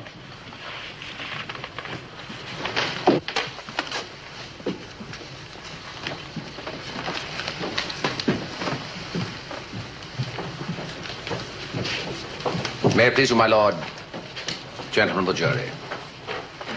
This is a serious and grave question for you to decide, and yours is a position of great responsibility. Now, a great deal of public feeling has been excited against Mr. Wilde by the quotation of passages of poetry and literature, and in particular from Mr. Wilde's book, The Picture of Dorian Gray. Now, I ask you, members of the jury, is an author to be judged on the morals of the characters of his book? Was Stevenson accused of being a lustful and depraved monster because he wrote Dr. Jekyll and Mr. Hyde? As to the affection which Mr. Wilde expressed in his letters, he himself has described it as pure, true affection, absolutely unconnected with and completely alien to the filthy practices described in this court by the prosecution's band of criminals. Mr. Wilde is not an ordinary man. He's a man who has written poetry and prose, brilliant dramas, charming essays. He writes letters in a tone which to most of us may appear high-flown, inflated, exaggerated, even absurd. But he's not ashamed or afraid to produce those letters. When a man comes forward with letters such as these and says, I do not shrink from the judgment of the world upon these productions, has he not given the best proof of his innocence? Innocence, gentlemen of the jury, has courage and faith in the ultimate judgment of mankind. As to the evidence of the Yules, Parker, Atkin, Wood, and their associates, I respectfully submit that no jury can find a man guilty on their tainted evidence.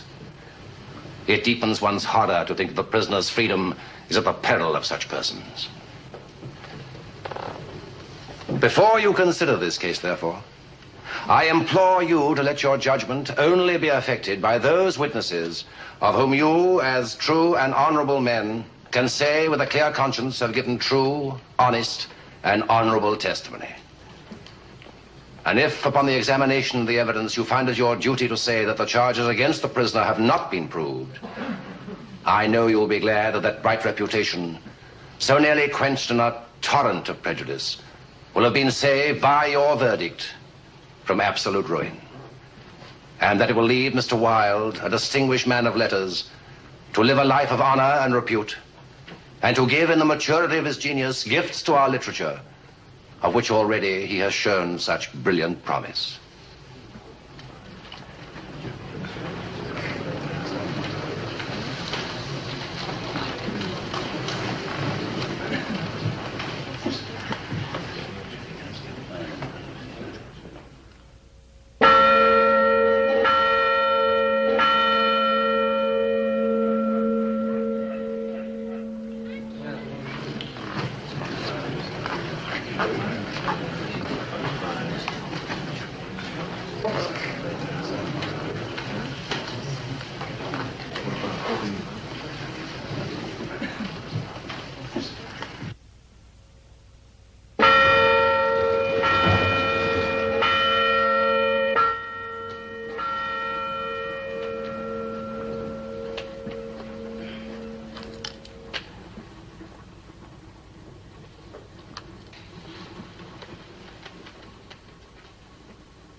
The outstanding in court.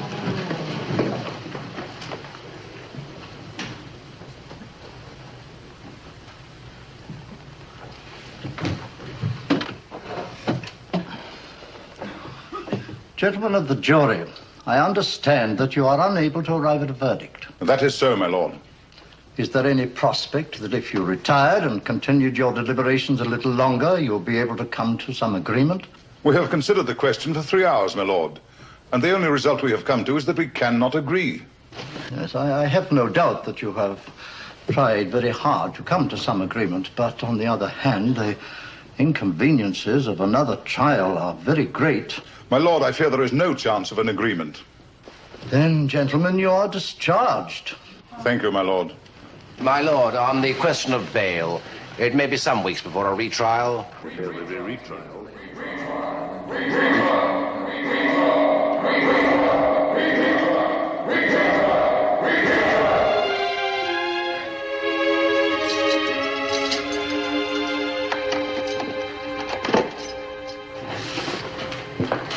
Hello, Robbie. Mr. Wilde, we managed to raise bail. Come on, Oscar. Let me take you home. Who put up the money for my bail? Bosie's brother Percy put up most of the money. Percy? How kind. The rest was put up by the Reverend Headland. £5,000 in all. Preposterous. A common fellow would not be so heavily penalized. The Reverend Headland? Mm-hmm. Extraordinary. I hardly know him.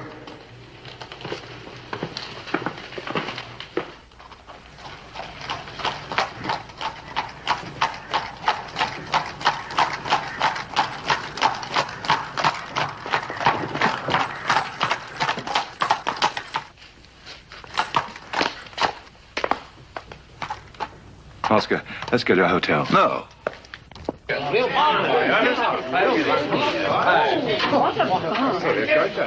Mr. Wilde. Mr. Wilde. Oh, sir, I've done everything I could.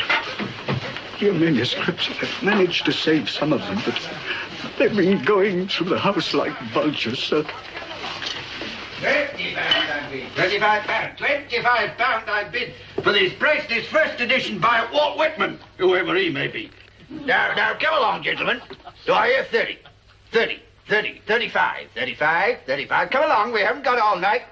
Going then at 30. Going once, twice, 3 times. Charles, the gent over there in the cigar.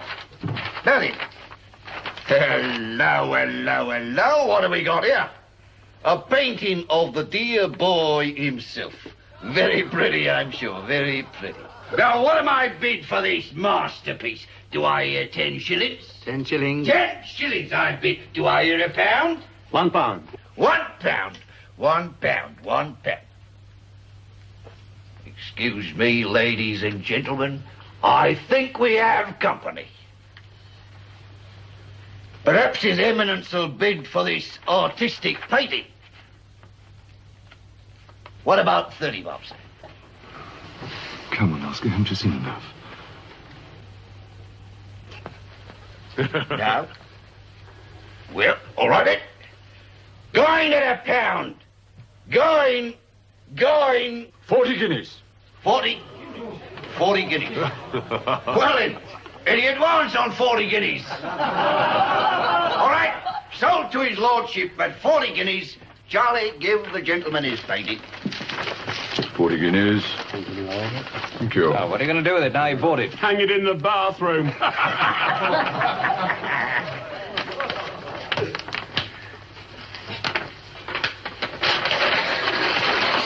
Oh, blimey, Governor, what a waste of 40 quid. Say, that's rash, what? Feel like a drink. Excuse me, please. Excuse me. Thank you. Excuse me, madam. Thank you. Excuse me. Come on, Oscar. Well, we weren't very quick there. We should have asked His Eminence to autograph a few books, eh? Now then, an original manuscript of that uproarious comedy, The Importance of Being Earnest, by the late Oscar Wilde. Now then, do I hear £10?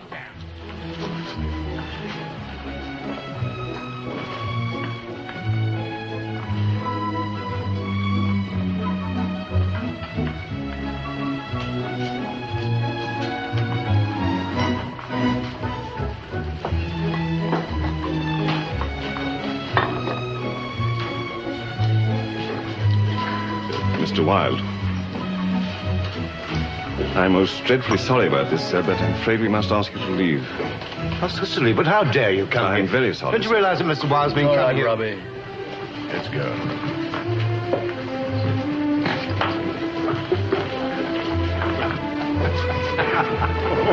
Remarkable the sort of people they allow in here these days. My fault this is high-class place. It's disgusting. Come on, my friend, drink up. Pay the bill, will you, Freddie? I certainly do. Cab. God bless you, Mr. Wilde. Hello, Eddie. Nice fish, man. Yes, sir. Lime, it's raining. Give my carriage. Hello, Oscar. Bored, eh? Yes, I think so. Well, my way we go. Let's get in. Come on. Follow them. As fast as you can. Sally, hard.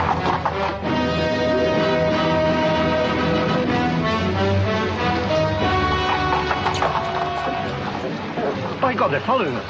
The man must be mad. That was common knowledge by now, Robbie. Go faster, driver.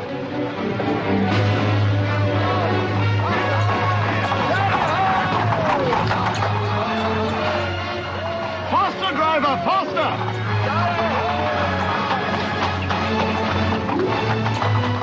This is madness. I'm going to walk. Stop the cab, driver. Oscar, don't be foolish. I'm not going to put you through all this.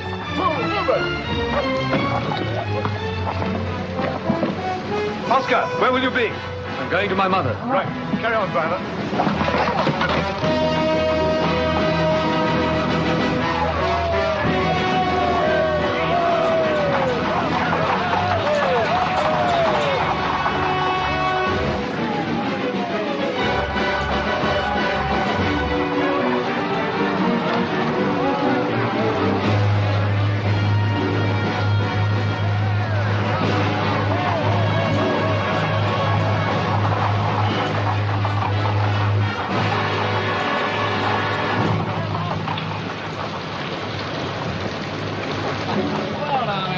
Where's your friend?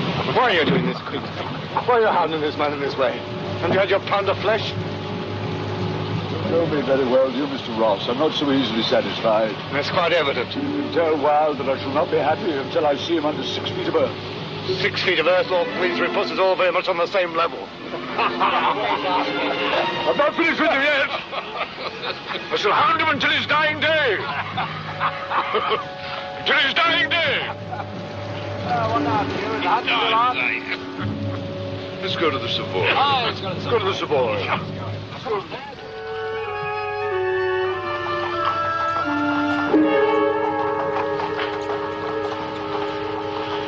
Oscar?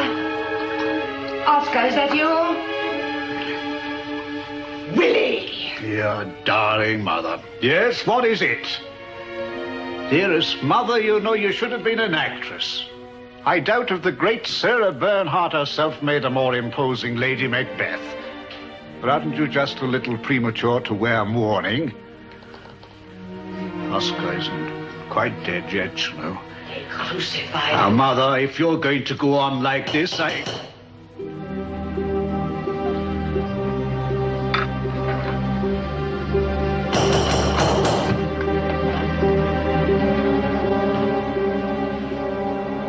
Who's there? Let me in, for God's sake.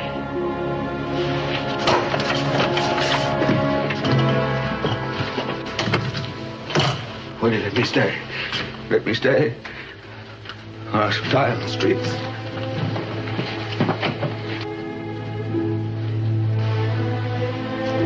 Are you drunk?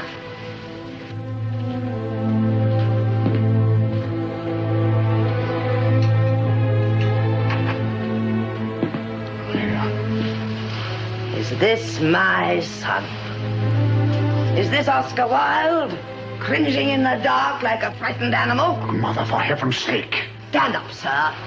Stand up and face them, sir. For God's sake, don't let them in, Willie. Willie, open the door. My son is ready for them.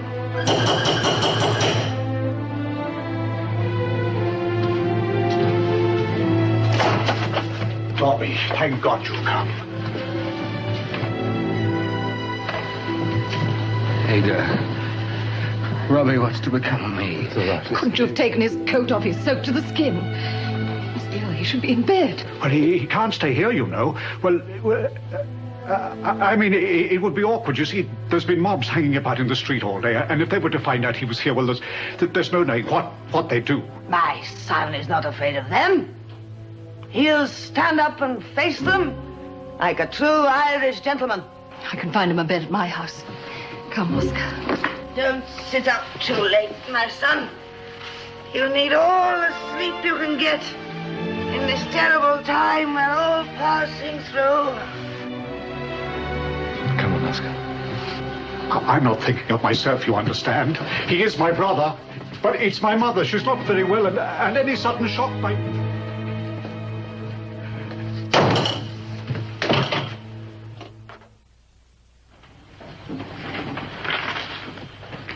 The prisoner will rise. Gentlemen of the jury, have you agreed upon a verdict? We have. Do you find the prisoner to bar guilty or not guilty? Guilty, my lord. Silence in court. And is that the verdict of you all? Yes, guilty. Silence! Oscar Wilde, the crime of which you have been convicted is so bad that one has to put a stern restraint upon oneself to avoid describing, in language I would rather not use, the sentiments that must rise in the breasts of every man of honor who has listened to the details of these terrible trials. That you have been the center of a circle of the most terrible corruption among young men, it is impossible to doubt. And under the circumstances, I shall pass the severest sentence the law allows. Although, in my judgment, it is totally inadequate for a case of this sort. The sentence of the court is that you go to imprisonment, be kept to hard labor for 2 years.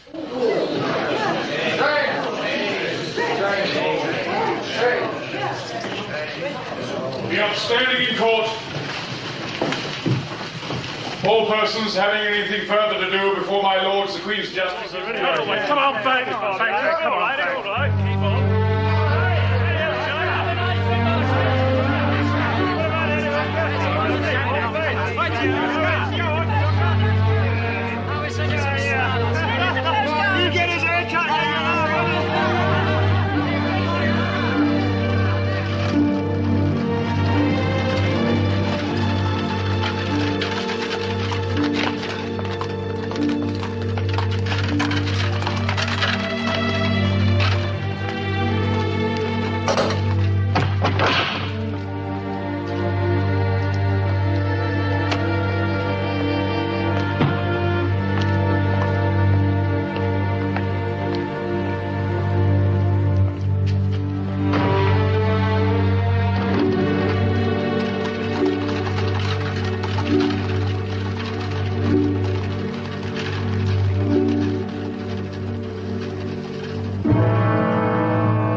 Saw sad men who looked with such a wistful eye upon that little tent of blue we prisoners call the sky. And at every happy cloud that passed in such strange freedom by.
Your hands.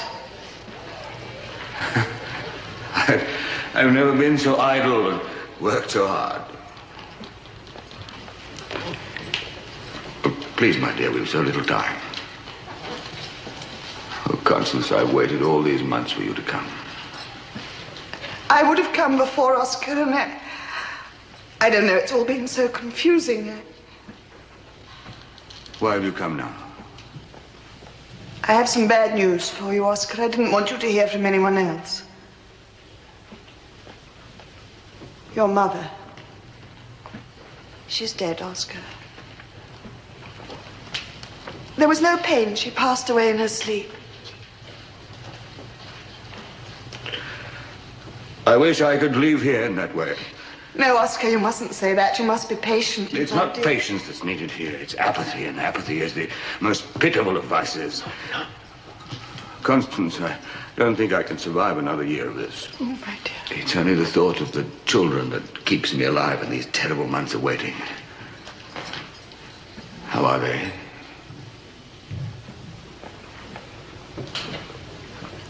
They're well. It'll be Vivian's birthday soon. Oscar, eh? Is he 9 or 10? The time passes so slowly. Oscar, I cannot allow you to see the children again.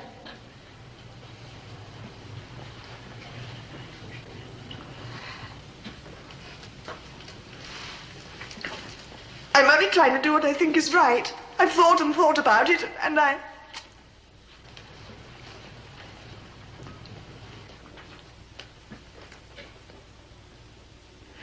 Forgive me, my dearest. Please. Forgive me.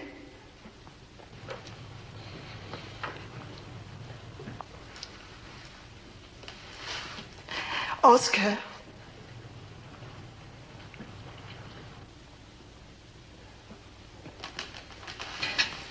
I brought you some cigarettes. And some delicacies, some chicken.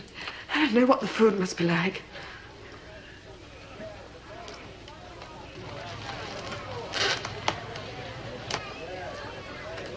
Bye, my dear.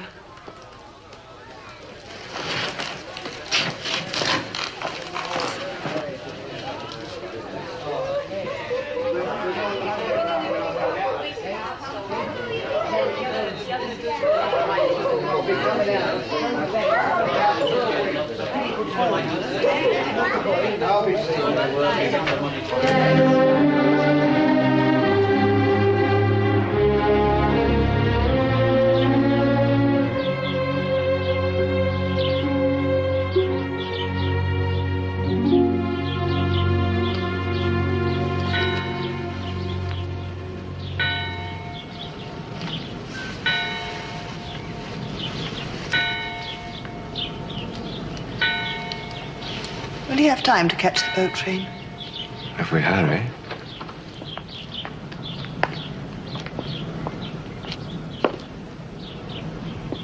Goodbye, Mr. Wilde, sir.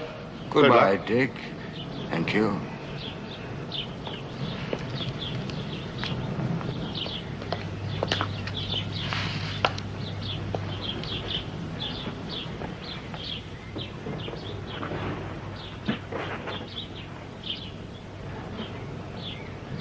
Thank you, my dear. Oscar, come on with me, let's hurry.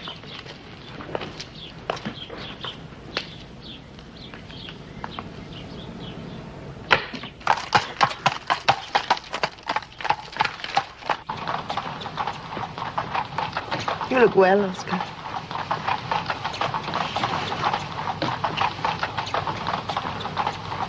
Children send their love. Thank you. I told them you were very ill. Hope you understand. Yes, of course. Well, I suppose you better get down to business. There isn't very much time. I've arranged with my lawyer to pay you £150 a year. It's not much, I'm afraid, but it's all I can afford. I'm very grateful to you, Constance. Only I'm sorry I had to make one condition. If you see or communicate with Bosie again, the payments will stop.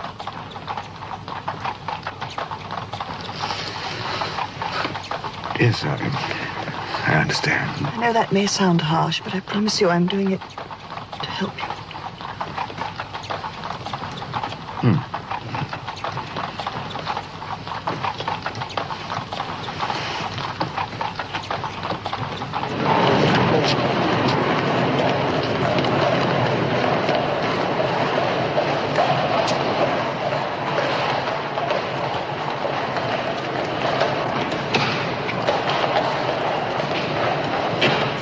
Port up.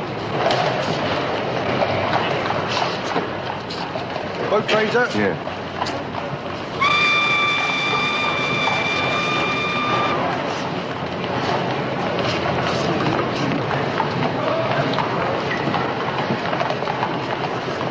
Ada, you look lovelier than... Oh, it's good to see you, Oscar. Ticket, madam? The gentleman has it. Thank you. Oh, Robbie, I can't bear to see him looking so ill. I was talking to the prison doctor yesterday. Another 6 months in there and he'd never come out alive.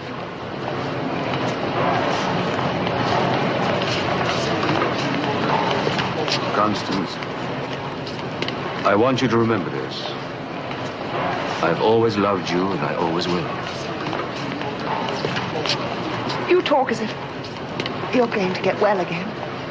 And you'll forget about these past 2 years. You'll start work again. I know you too well, Oscar. Once you start writing, you...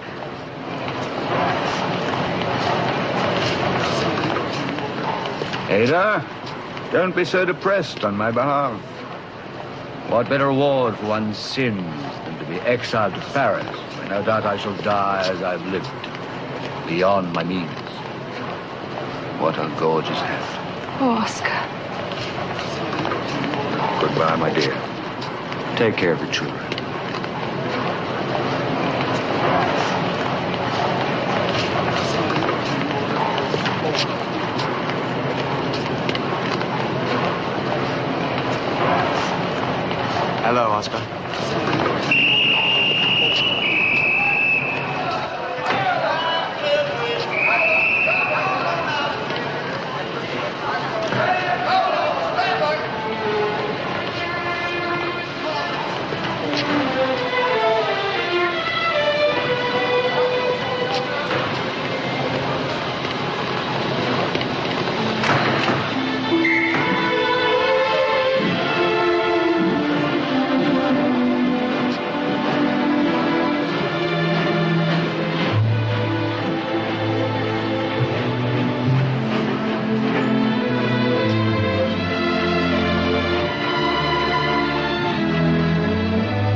I never understood it, Ada. I just never understood it. Yet each man kills the thing he loves. By each let this be heard. Some do it with a bitter look, some with a flattering word. A coward does it with a kiss, the brave man with a sword.